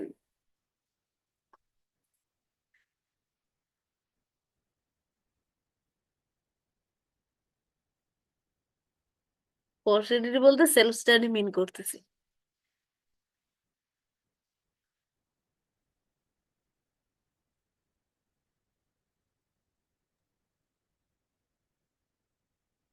কি ম্যাম সেলফ স্টাডি? আছেন?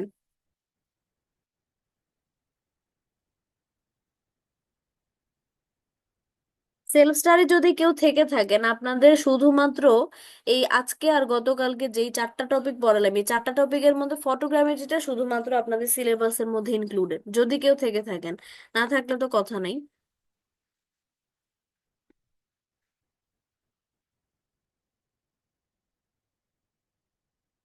তো কোর্স আউটলাইনটা দেখেন, আমরা হচ্ছে একদম শুরু থেকে যদি আমি আপনাদেরকে দেখাই, আপনারা অ্যাটেন্ডেন্স দিতে থাকেন।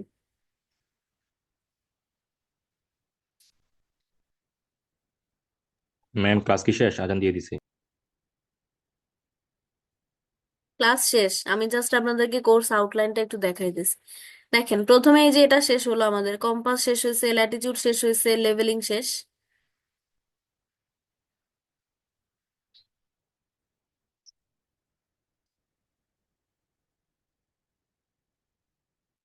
এরপরে হচ্ছে আমাদের, আচ্ছা অ্যানোটেশনে না দেখায়,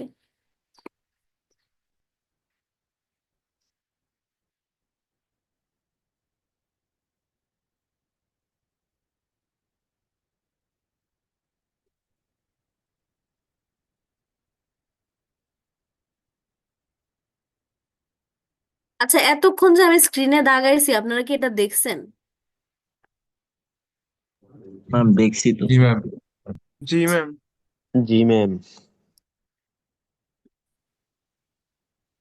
দেখেন, আমাদের হচ্ছে প্রিন্সিপাল, এই প্রথম সার্ভিং এর প্রিন্সিপাল গুলো শেষ, কম্পাস সার্ভিং শেষ, ল্যাটিটিউড মানে ট্রাভার্স সার্ভিং শেষ, লেভেলিং কন্টুরিং শেষ,